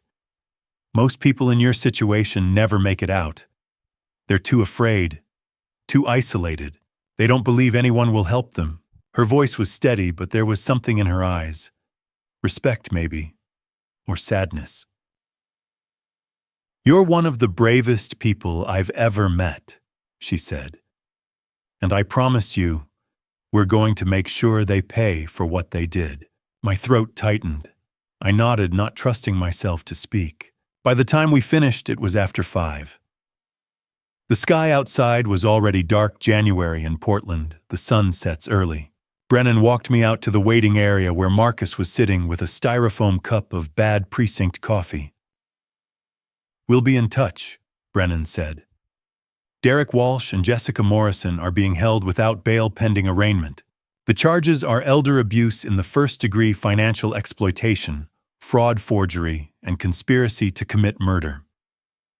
The DA's office will be contacting you about the trial. In the meantime, if you remember anything else, or if you feel unsafe, call me directly." She handed me her card. I took it. "Thank you, Detective." "Thank you, Mr. Morrison." Marcus stood, shook her hand. "We appreciate everything you're doing. Just doing my job." She looked at me one more time. Go home, Mr. Morrison. Get some rest. You've earned it. Marcus drove me back to the house. It was strange pulling into the driveway. I'd lived here for 36 years, but it felt different now. The porch light was on. Marcus must have flipped it before we left this morning. The front door was locked. I had my key, the one I hadn't used in 3 years, because Jessica and Derek had always been there controlling when I came and went. I unlocked the door, stepped inside. The house was silent. Not the oppressive silence of the past 2 years when I'd been locked in the attic and Jessica and Derek were living my life downstairs. This was a different kind of silence. Empty. Waiting. I walked through the living room, the kitchen. Everything looked the same. The coffee pot was still on the counter. The knife was gone. Police had taken it as evidence, but I could still see where it had been. I climbed the stairs to the second floor. Looked into the master bedroom. The bed was unmade. Jessica's clothes were still in the closet. Then I climbed one more flight. To the attic, the narrow bed, the slanted ceiling, the window that wouldn't open. I stood in the doorway for a long moment. Then I closed the door. I wasn't sleeping up there tonight. Marcus made dinner. Spaghetti with jarred sauce and garlic bread from the freezer. We ate at the kitchen table, the same table where Derek had threatened me just this morning. Feels weird, doesn't it? Marcus said. Yeah, being back. Without them. I nodded. I keep expecting to hear footsteps upstairs, or Jessica calling my name. That'll fade, Marcus said. Give it time. We ate in silence for a while. Then Marcus set down his fork. You remember Kuwait? He asked. I looked up. Which part? February 19th, 91. The IED that took out our convoy. I remembered. How could I forget? You carried me 3 miles through the desert, Marcus said quietly. My leg was shattered. I was bleeding out. You had shrapnel in your side, but you didn't stop. You just kept going. You would have done the same for me. Well, maybe, but I didn't have to. You did. He met my eyes. I owed you my life, Frank. I've owed you for 33 years, and I'll keep owing you until the day I die. You don't owe me anything, I said. Not anymore. You just saved my life. Marcus smiled. Then I guess we're even. I guess we are. That night, Marcus slept on the couch. I tried to convince him to take the guest room, but he refused. I'm not leaving you alone tonight, he said. Not after everything. I didn't argue. I went upstairs to the master bedroom. My bedroom, the one I hadn't slept in for 2 years, and lay down on the bed. The mattress was soft. The room was warm. I could hear the furnace humming downstairs, the rain tapping against the window. For the first time in 3 years, I was alone in my own house. No Jessica. No Derek. No one controlling me, watching me, threatening me. I should have felt relief, joy, freedom. But instead, I felt something else. Exhaustion. And beneath that, a cold, hard certainty. The house was mine again. Derek and Jessica were in jail. The evidence was with the police, the DA, the lawyers. But the war wasn't over. Not yet. There was still the trial, the testimony, the possibility that a jury might not believe me, the possibility that Derek's lawyers would find a way to twist the story, make me look like the confused old man Jessica had always claimed I was. The house was mine again, but the real battle was just beginning. Detective Brennan called on a Tuesday in February. I was in the kitchen making coffee. The house still felt too quiet.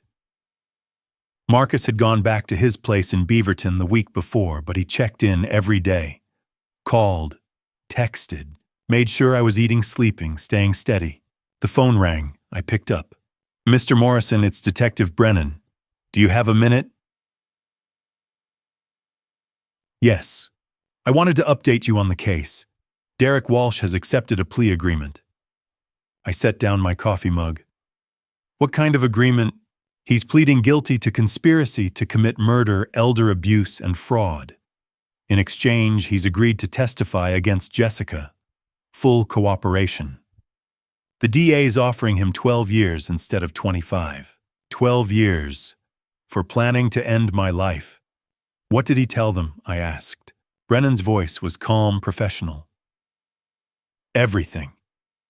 He gave us the full plan, Mr. Morrison. And it's worse than we thought. She came to the house that afternoon with a folder full of documents. We sat at the kitchen table, the same table where Derek had threatened me 2 months ago. Brennan opened the folder. Derek's confession is 43 pages. I'm not going to read the whole thing, but here are the key points. She pulled out a printed document. Legal letterhead. State of Oregon versus Derek Allen Walsh, defendant's allocution. First, Brennan said the gas leak. Derek admitted he'd been tampering with the furnace in your basement since November. He ordered a replacement gas valve online. Here's the receipt. She slid a printout across the table. Amazon order, November 18th, 2024. 1 natural gas valve, $27. He planned to loosen the connection. Brennan continued. Let gas build up overnight while you were asleep. Then claim it was an accident, faulty furnace, elderly man with Alzheimer's who didn't notice the smell. He said he was waiting for the right time, probably mid-January after they moved you to the nursing home. I stared at the receipt. $27. That's what my life was worth to him. Second, Brennan said the life insurance. We found out Derek had taken out an additional policy on you. $250,000. He forged your signature on the application last July. The insurance company never verified it. He used the power of attorney to authorize everything. And so the total was $430,000, Brennan finished. Margaret's policy plus the one Derek bought. With that kind of payout, he could have paid off Volkov and had money left over. $430,000. I thought about Margaret, about the policy she'd taken out to protect me, to give me security after she was gone, and Derek had turned it into a reason to end my life. Third, Brennan said Jessica's involvement. Derek confirmed that Jessica knew everything. The medication swap, the fake Alzheimer's diagnosis, the nursing home plan, the gas leak. She helped him forge the medical records. She's the one who researched which drugs to use. She even helped him practice your signature for the loan documents. I closed my eyes. Mr. Morrison, I know this is hard. She's my daughter, I said quietly. I know. Brennan pulled out another document. We also recovered Derek's laptop. Digital forensics found emails between him and someone connected to the Volkov crew. The last email was dated January 2nd, the day after you changed your bank account. She slid the printout over. I read it. From redacted at redacted.com to d.walsh1979@gmail.com. Date January 2nd, 2025, 11:47 p.m. Subject RE payment. Derek, you missed the December check. Volkov is not happy. You have until February 15th to deliver $85,000 or we start collection procedures. Do not test us.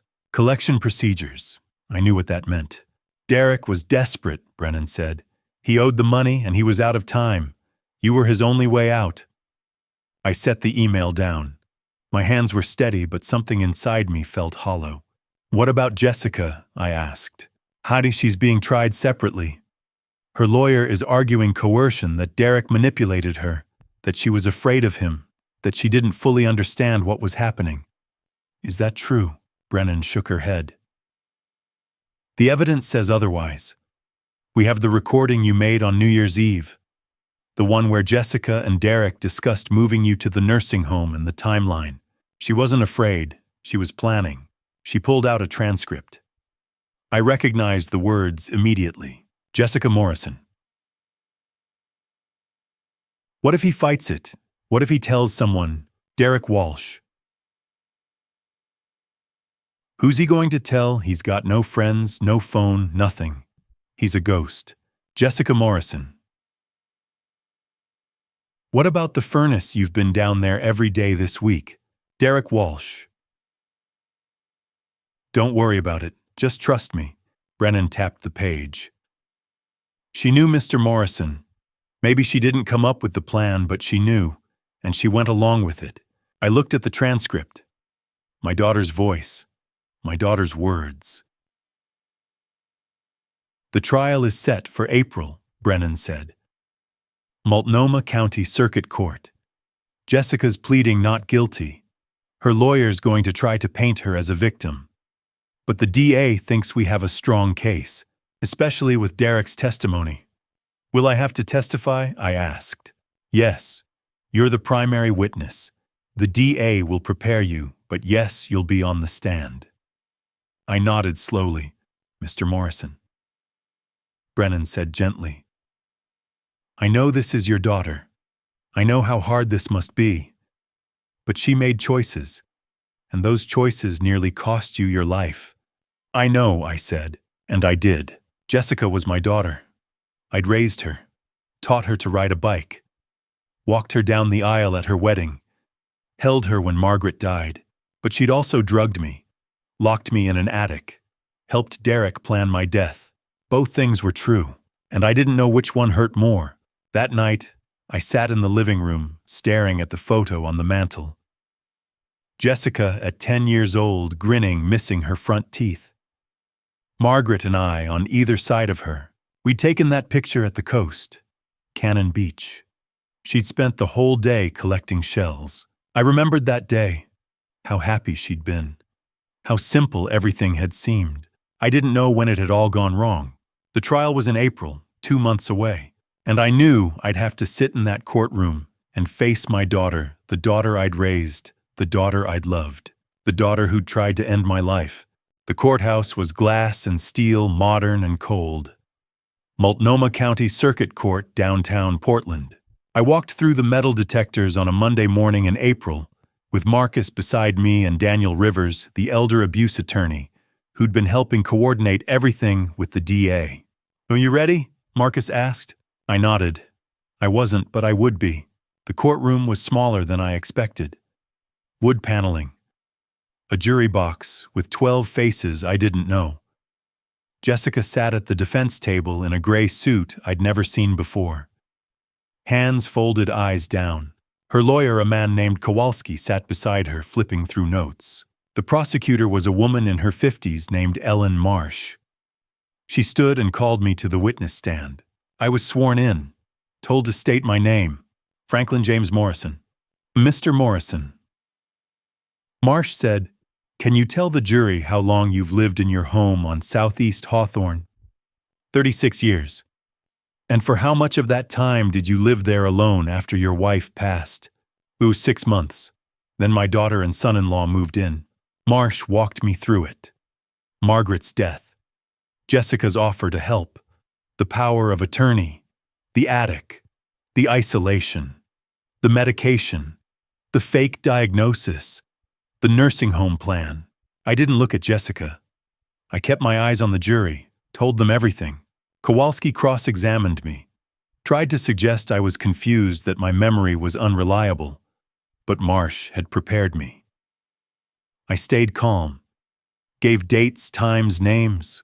When he asked if I'd ever signed documents willingly, I said yes and explained I hadn't understood what I was signing. After 2 hours, I stepped down. Mrs. Dolores Martinez took the stand. 73, gray hair, pulled back, steady voice. "I've known Frank Morrison for 20 years, she said. He and my late friend Margaret were wonderful neighbors. After Margaret passed, I saw Frank less often. Jessica told me he had Alzheimer's, but I'm a retired nurse. I worked in geriatrics for 30 years. I know what dementia looks like." "And did Mr. Morrison show signs of dementia?" Marsh asked. "No. I saw him at his window last spring. He waved to me. Clear, purposeful. Not confused. When I waved back, he smiled. That's not Alzheimer's." Kowalski tried to discredit her. asked if she'd performed a medical exam if she was qualified to diagnose. Mrs. Martinez didn't flinch. I didn't need to examine him. I know the difference between a sick man and a prisoner. The jury wrote that down. Rodriguez, the VA pharmacist, testified about the medication. Confirmed my prescription was lisinopril, not zolpidem. Showed the records. Said someone had swapped the pills after they left the pharmacy. Then the prosecution played the recordings. The courtroom went silent, my voice crackling through the speaker. Then Derek's voice. Jessica's voice. The New Year's Eve conversation. If the old man's not gone by February, we're done. The nursing home's ready. January 5th, we move him. Jessica's lawyer objected twice. The judge overruled both times. The jury watched the video surveillance from the VA, Jessica, picking up prescriptions in my name dates, matching the medication swap timeline. By the end of the day, Kowalski looked tired. Marsh stood before the jury. Jessica Morrison is not a victim. She is a perpetrator. She isolated her father. She falsified medical records. She conspired with Derek Walsh to defraud and ultimately to end Frank Morrison's life. The evidence is overwhelming. The recordings, the witnesses, the forged documents. This is not a case of confusion or coercion. This is elder abuse. And it is a crime. Kowalski gave it his best. Argued Jessica had been manipulated by Derek, that she'd been afraid that she'd tried to stop him. But the recordings said otherwise. The jury deliberated for 3 hours. Has the jury reached a verdict? We have your honor. The foreperson stood, read the verdict. On the charge of elder abuse in the first degree, we find the defendant Jessica Lynn Morrison guilty. On the charge of financial exploitation of a vulnerable person, guilty. On the charge of fraud, guilty. One on the charge of conspiracy to commit murder, guilty. Jessica's head dropped. Her lawyer put a hand on her shoulder. The judge called for sentencing. Jessica Lynn Morrison, please rise. She stood. Kowalski stood beside her. The judge, a woman in her 60s named Patricia Hernandez, removed her glasses and looked down at Jessica. Ms. Morrison, I have presided over many cases in my 20 years on the bench. But elder abuse cases are among the most disturbing. They prey on the vulnerable, on the people who built our communities, who served our country, who raised families and worked hard, and trusted that their children would care for them in return. Her voice was steady, cold. You betrayed that trust. You isolated your father. You drugged him. You forged documents. You conspired with your husband to take his life. This court finds your actions reprehensible. This sentence reflects the gravity and depravity of what you have done. She looked at the paperwork in front of her. On the charge of elder abuse in the first degree, you are sentenced to 5 years in the Oregon Department of Corrections. On the charges of fraud and financial exploitation, concurrent sentences of 3 years each. On the charge of conspiracy to commit murder, an additional 3 years to be served consecutively. Total sentence 8 years. Wait, 8 years, not 5. The judge continued.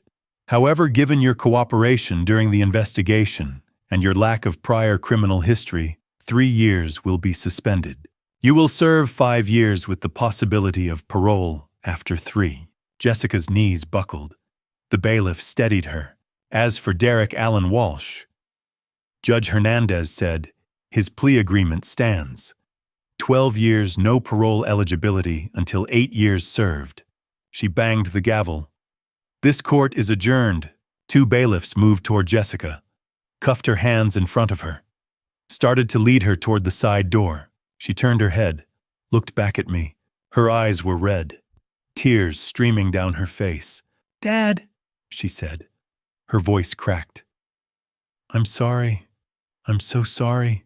I sat in the gallery. Marcus beside me. Mrs. Martinez behind me. I looked at my daughter, the daughter I'd raised, the daughter I'd loved, and I didn't say anything. I couldn't. The bailiffs led her through the door. It closed behind her, and I sat there staring at the empty space where she'd been, and felt something inside me break. Not anger, not relief, just emptiness. Outside the courthouse, Marcus asked if I was okay. I nodded, said yes. But I wasn't sure if it was true. Justice had been served. Derek would spend 12 years in prison, Jessica 5. But as I walked down the courthouse steps into the April rain, I didn't feel triumphant. I felt hollow. Like I'd won the war but lost something I couldn't name. I bought paint in July. Soft gray for the living room. Cream for the hallway. A pale blue for the attic. The room that had been my prison for 2 years. Marcus helped me move furniture, pull down old curtains, scrub walls. We worked in silence most of the time, the way soldiers do when the job just needs doing. By the end of the first week, the house didn't look like the place Jessica and Derek had occupied. It looked like mine again. "You keeping anything of theirs?" Marcus asked, holding a box of Jessica's old nursing textbooks. I looked at the box, shook my head. "Goodwill can have it." He nodded, carried it out to his truck. The attic took the longest. I'd avoided going up there since the trial. But one Saturday morning in mid-July, I climbed the stairs with a tape measure, a notepad, and a thermos of coffee. The narrow bed was still there. The dresser, the slanted ceiling pressing down. The window that wouldn't open. I stood in the doorway for a long time, remembering. The heat, the cold, the sound of voices downstairs living my life while I rotted up here. Then I got to work. I hauled the bed and dresser to the curb, ripped up the old carpet, sanded the floorboards, painted the walls that pale blue, the color of the sky over the Gulf back in '91 when everything was still ahead of me. Marcus helped me build bookshelves along one wall, floor to ceiling. I filled them with the books I'd collected over the years, military history, Tom Clancy novels, Margaret's gardening books, a few old westerns. I bought a reading chair, a lamp, a small space heater for winter. By the end of the month, the attic wasn't a prison anymore. It was a library, a sanctuary, a place I could go by choice, not force. The VA held a support group every Tuesday afternoon. Veterans supporting veterans. I'd seen the flyers before but never paid attention. I didn't think I needed support. I was fine. I was managing. But in late July, Marcus convinced me to go. "Just try it once," he said. "If you hate it, you don't have to go back." So I went. The meeting was in a conference room on the 3rd floor of the VA hospital. A circle of folding chairs. 10 men, all veterans. Ages ranging from mid-50s to late 70s. A facilitator named Jim, 62, Marine Corps Gulf War, who opened with a simple question. "Anyone got something they want to share this week? So kuto. A guy in his 60s talked about nightmares.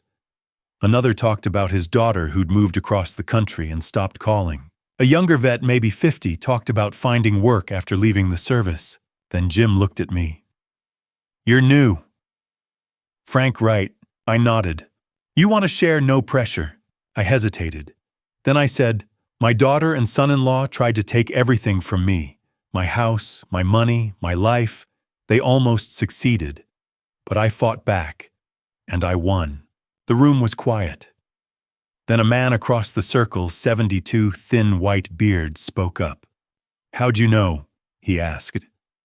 "That something was wrong." "I noticed things," I said. "Small things at first, then bigger things. My medication was wrong. My bank account was being drained. They told everyone I had Alzheimer's. But I didn't." The man nodded slowly. "My son's been handling my finances for 2 years. Says it's easier that way. But I don't see the statements anymore. And when I ask, he gets mad." Another vet, 68, black guy, Army, leaned forward. "My daughter moved in after my wife died. Took over everything. Says I'm too old to manage, but I'm not sick. I'm just tired." I looked at them, saw myself 2 years ago. "You're not too old," I said. "And you're not sick. If someone's controlling your money, your mail, your life, that's not help. That's abuse." Jim wrote something on his notepad. "Frank, would you be willing to talk to these guys after the meeting? Maybe share some resources?" Yeah, I said. I can do that. After the meeting, the three of us sat in the lobby. I told them about Detective Brennan, about Daniel Rivers, the elder abuse attorney, about adult protective services, about how to document everything, bank statements, medications, conversations. The man with the beard, his name was Robert, shook my hand. Thank you. I thought I was going crazy. Thought maybe I was too old. You're not, I said, and you don't have to do this alone. Over the next month, I kept going to the meetings, became a regular. Robert and the other vet, his name was William, both filed reports with APS. Both got lawyers. Both started taking back control of their lives. Marcus came with me sometimes, sat in the circle, didn't talk much, but his presence mattered. We'd go for coffee afterward, talk about the guys, talk about how many more were out there who didn't know where to turn. You're good at this, Marcus said one afternoon. Helping people. I'm just telling them what worked for me. That's what helping is, Frank. By late August, the house felt different. The living room had new furniture, a couch I'd picked out myself, not one Jessica had chosen. The kitchen smelled like coffee and bacon instead of Jessica's lavender air freshener. The attic was a place I went to read, not a place I was sent to disappear. I'd started sleeping in the master bedroom again. Margaret's side of the bed was still empty, but it didn't feel haunted anymore. It felt peaceful. One evening, I sat on the front porch with a beer watching the sun set over the neighborhood. Mrs. Martinez waved from her yard. I waved back. The house wasn't a prison anymore. It was a home, and for the first time in 4 years, I had a purpose beyond just surviving. I was living again.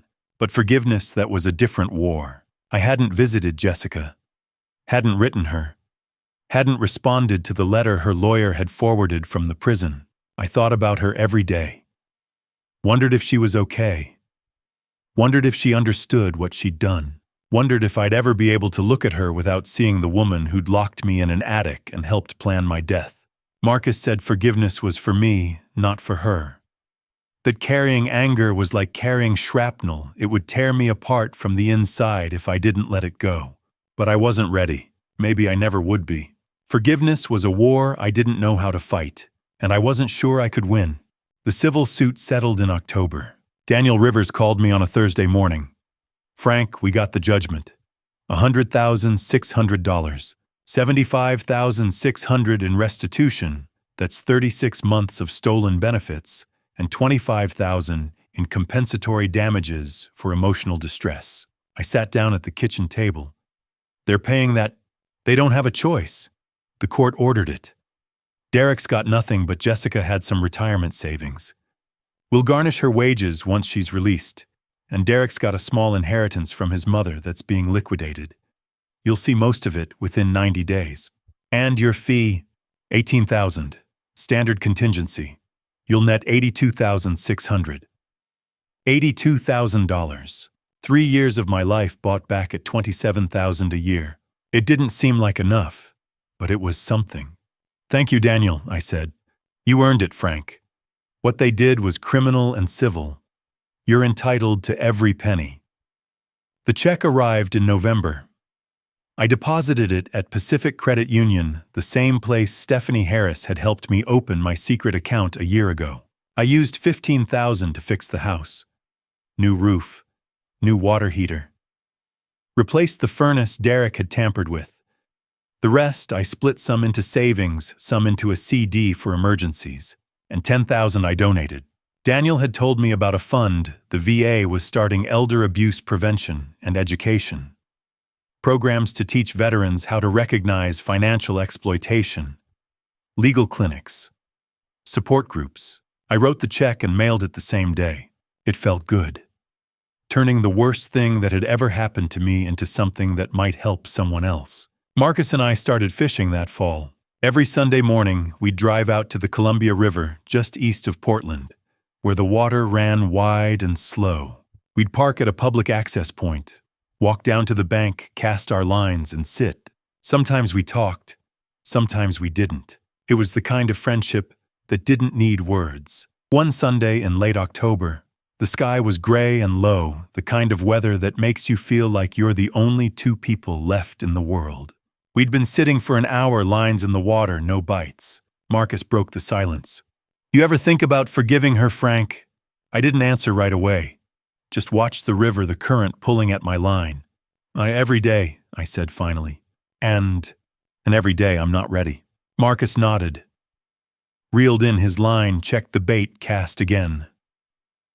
"You know what they told us in the VA counseling group, the anger one? They said holding on to anger is like carrying shrapnel. It's in you, tearing you up from the inside, and the person who put it there doesn't even feel it." "I know. So why not let it go?" I looked at him. "Because I don't know how." Marcus was quiet for a moment. Then he said, "I carried something for a long time. After Kuwait. After you saved me." I glanced over. "What?" "Guilt," he said. "I thought I should have been faster. Should have seen the IED before it went off. Thought if I'd been better, you wouldn't have had to carry me 3 miles with shrapnel in your side." He paused. "I carried that for 20 years, Frank. 20 years of thinking I owed you something I could never repay. You didn't owe me anything. I know that now. But I didn't then. And it ate me up." He looked at me. "It wasn't until I let it go, until I accepted that you did what you did, because that's who you are not, because I failed, that I could move on." I stared at the river. "This is different. Is it?" "Jessica's my daughter. She tried to—" I stopped. Couldn't say it. "She tried to end your life." Marcus finished quietly. "I know. And that's not something you just get over. But Frank, forgiveness isn't for her. It's for you. She's in prison. She's paying her debt. But you're the one still carrying the weight. And that weight, it'll end you slower than Derek ever could." I didn't say anything, just watched the line drift downstream. "You don't have to forgive her today," Marcus said. "Or tomorrow. Or ever, if that's what you decide. But you need to think about whether holding on to this is worth what it's costing you." "What's it costing me?" "Pieces," Marcus said simply. "We fished until noon, caught 2 trout, threw them both back. Drove home in comfortable silence. That night, I sat in the attic library, the room that used to be my prison, and thought about what Marcus had said. Forgiveness. The word felt heavy. Impossible. Jessica was my daughter. I'd raised her, taught her right from wrong, and she'd chosen wrong. Chosen money over me. Chosen Derek over her own father. Chosen to help plan my death. How do you forgive that? Margaret used to say, forgiveness was a gift you gave yourself. That holding on to anger was like drinking poison and expecting the other person to die. But Margaret had never been locked in an attic, had never been drugged, isolated, erased. I pulled out the prepaid phone Marcus had given me a year ago. It still worked. I scrolled through the old texts, the ones from when I'd been planning my escape, the ones that had saved my life. Then I thought about the letter. Jessica's lawyer had forwarded it 2 months ago. It was sitting in the drawer of the side table unopened. Oh, Dad, I know I don't deserve your forgiveness. I hadn't read past the first line. I pulled it out now, held it, stared at the envelope. But I didn't open it. Not yet. Maybe not ever. Marcus was right about one thing: I was carrying weight. Every day. The anger, the betrayal, the grief for the daughter I'd lost. But letting it go felt like giving up, like saying what she did was okay, and it wasn't okay. Maybe forgiveness didn't mean saying it was okay. Maybe it just meant letting go of the weight. But I wasn't ready. Not today. Maybe not ever. December came cold and wet the way it always does in Portland. I was in the garage on a Sunday afternoon sanding down a chair I was building for Marcus. Christmas gift. The garage had become my workshop. Over the past few months, Marcus had helped me set up a workbench, organize tools, hang pegboard on the walls. It smelled like sawdust and wood oil. And when I was out here, hands busy, mind quiet, I felt something close to peace. The mail had come earlier, I'd heard the slot in the front door clank shut, but hadn't gone to check it. Now, with the chair legs smooth and the December light fading, I walked back into the house. 3 envelopes sat on the floor. A bill from the electric company, a holiday card from the VA hospital, and a letter with a return address I recognized. Oregon Department of Corrections. Women's Coffee Creek Correctional Facility. Wilsonville, Oregon. Sender Jessica L. Morrison, number 847293. I stood in the hallway holding the envelope, staring at my daughter's handwriting. I'd been expecting this. Her lawyer had mentioned she'd been writing letters, trying to make amends, he said, part of her therapy. I carried the letter into the kitchen, set it on the table, and made coffee. Sat down, opened it. Dear Dad, I don't know if you'll read this. I don't know if you've read any of the letters I've sent. But I'm writing anyway because I need to say this even if you never hear it. I know I don't deserve your forgiveness. I don't deserve to call you Dad anymore. Derek manipulated me, but that's not an excuse. I made my own choices. I let greed and fear blind me. I let him convince me that what we were doing was justified, that you were sick, that we were helping. But I knew. Deep down, I knew. I knew you weren't sick. I knew the Alzheimer's diagnosis was fake. I knew you were trapped in that attic, and I let it happen. I helped make it happen. Every day in here I think about Mom, about what she would say, what she would think of me. I can't undo what I did. I can't give you back those 3 years. I can't erase the fear, the isolation, the betrayal. But I'm sorry. I'm so sorry. I destroyed our family. I destroyed you. And I have to live with that for the rest of my life. I don't expect you to write back. I don't expect anything. I just hope that one day, maybe not now, maybe not for years, you can find peace. That you can have the life you deserve. The life I took from you. I love you, Dad. I always have. Even when I was doing the worst things. Even when I didn't show it. I'm sorry. Jessica, I set the letter down, stared at it, read it again. My hands weren't shaking. My heart wasn't racing. I just felt tired. She was sorry. I believed that. The letter felt real, honest. Not the desperate manipulation of someone trying to get out of prison early. Just the broken words of a daughter who'd realized too late what she'd done. But sorry didn't erase 3 years. Sorry didn't undo the attic, the drugs, the lies.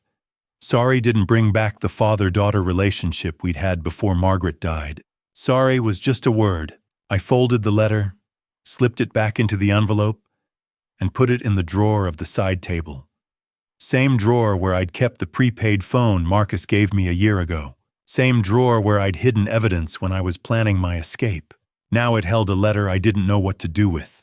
Marcus showed up an hour later with a pizza and 2 beers. Thought you might want company, he said, setting the box on the kitchen table. We ate in comfortable silence for a while. Then Marcus nodded at the side table. That from her, I nodded. You read it. Yeah. And I took a sip of beer. She's sorry. Says she destroyed everything. Says she doesn't expect forgiveness. Marcus waited. I don't know what to do with it, I said. You don't have to do anything. Not today. I keep thinking maybe I should write back. Tell her. I don't know, something. Do you want to? I thought about it. Not yet, Marcus nodded. Then don't. You'll know when you're ready. Or maybe you won't ever be. Either way, it's your call. You think I should forgive her. Marcus leaned back in his chair. I think forgiveness is a long road, Frank. Some days you're walking it. Some days you're not. And that's okay. What matters is you get to choose. After 3 years of having no choices, that's the win. I looked at him, my friend, the man I'd saved in Kuwait, the man who'd saved me here. Thanks, Marcus. Anytime. After he left, I sat in the living room with the lights off, watching the rain streak down the windows. Forgiveness. The word used to feel impossible. A mountain I couldn't climb. A war I couldn't win. But maybe it wasn't a mountain. Maybe it wasn't a war. Maybe it was just a road. One I could walk when I was ready, or not walk at all. And either choice was mine. Margaret used to say, "Take care of yourself first, Frank. You can't help anyone if you're broken." I finally understood what she meant. For 3 years, I'd tried to be the good father. Signed the papers they asked me to sign. Let them move in. Let them control my money, my life, my freedom, because I thought that's what a father does. That's what love looks like. But I'd been wrong. Love doesn't mean sacrificing yourself. Love means boundaries. It means protecting yourself so you can be there for the people who matter. And right now, the person who mattered most was me. The house was quiet now. Not the oppressive silence of captivity. Just peace. Marcus came over every Sunday. We'd drink coffee, talk about nothing, sometimes go fishing. Mrs. Martinez brought tamales every Friday, homemade, wrapped in foil, still warm. The veteran group met every Tuesday at the VA, and I showed up. Helped guys who were where I'd been.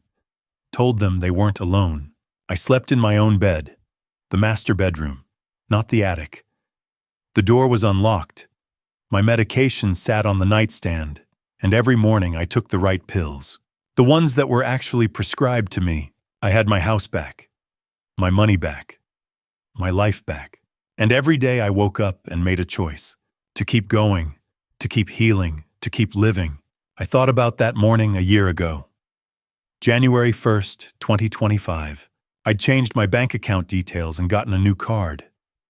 My daughter and son-in-law had been waiting for me, enraged. But I'd been ready, and I'd survived.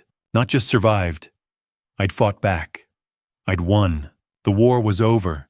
Derek was in prison. Jessica was in prison. The house was mine. The money was mine. The choices were mine. But some wounds don't heal. Some scars don't fade. And maybe that's okay. Maybe healing isn't about erasing the past. Maybe it's about learning to carry it without letting it crush you. Forgiveness is a long road. Some days I walk it. I think about Jessica, about the little girl who used to sit on my lap and ask me to read her bedtime stories, about the daughter I raised, about whether someday I'll be able to look at her and see that girl again instead of the woman who locked me in an attic. Some days I don't walk it.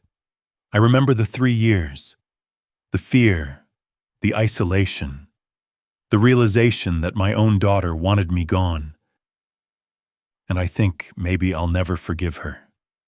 Maybe that's okay too. But the choice to try, the choice to wait, the choice to walk away, that choice is mine. And after 3 years of having no choices at all, that freedom is everything. Some wounds heal. Some scars remain, but the choice to keep walking, to keep living, to keep choosing, that choice is mine, and that choice is freedom. Looking back on everything that happened, I realize how easy it is to lose yourself when you're trying to help the people you love. I signed that power of attorney because I trusted my daughter. I moved into the attic because I thought I was being cooperative. I stayed silent because I didn't want to cause trouble. If there's one thing I want you to take away from my grandpa stories, it's this: don't be like me. Don't wait until you're trapped to speak up. Elder abuse doesn't announce itself with a dramatic moment. It starts small, someone helping with your bills, suggesting you don't need to bother with bank statements anymore, telling neighbors you're forgetful. Before you know it, you've lost control of your own life. And by the time you realize what's happening, you're isolated, powerless, and afraid. This family story taught me 3 lessons I'll carry for the rest of my life. First, boundaries aren't betrayal.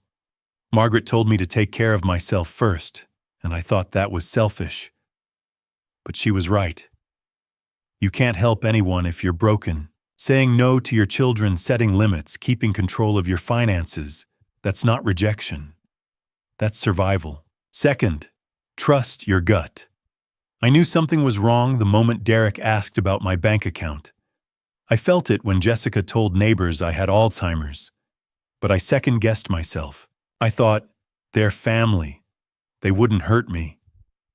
That hesitation almost cost me my life. If something feels wrong, it probably is. Don't ignore that voice. Third, you're not alone. For 2 years, I believed no one would help me. I was wrong. Mrs. Martinez saw me. Rodriguez at the VA pharmacy verified my medication. Marcus answered my call. Detective Brennan believed me. There are people who will fight for you, but you have to let them in. You have to ask for help. And if there's any wisdom I can offer beyond my own experience, it's this. God gives us strength when we think we have none left. I prayed in that attic. I prayed when Derek threatened me. I prayed that someone would see me. And somehow, against all odds, I survived. Faith doesn't always look like miracles. Sometimes it looks like Marcus picking up the phone. Sometimes it looks like a pharmacist double-checking a prescription. Sometimes it looks like finding the courage to fight back when every part of you wants to give up. These grandpa stories I've been sharing aren't just entertainment, they're warnings. They're lessons from someone who survived what many don't. And this particular family story, as painful as it was to tell, needs to be heard. Because somewhere right now, another elderly veteran is sitting in an attic wondering if anyone will notice. Another father is signing papers he doesn't understand. Another family story is turning into a tragedy that could have been prevented. This Grandpa Stories series exists because silence protects abusers. Speaking up saves lives. And if sharing my experience, ugly and broken as it is, can help even one person recognize the warning signs, then every painful memory was worth reliving. If you're in a situation like mine, please document everything, tell someone you trust, and call Adult Protective Services. You deserve safety. You deserve dignity. You deserve to live your final years in peace, not fear. Thank you for walking with me to the end of this journey. I'd love to hear your perspective. What would you do if you found yourself in a situation like mine, trapped by those you trusted most? Please leave a comment and share your thoughts below. If this story resonated with you, consider subscribing so you won't miss future videos where I continue to share lessons from my life and the lives of veterans like me. A quick note. While inspired by real elder abuse cases and veteran experiences, certain elements of this narrative have been dramatized for storytelling purposes. If this type of content isn't for you, feel free to explore other videos that might suit your preferences better.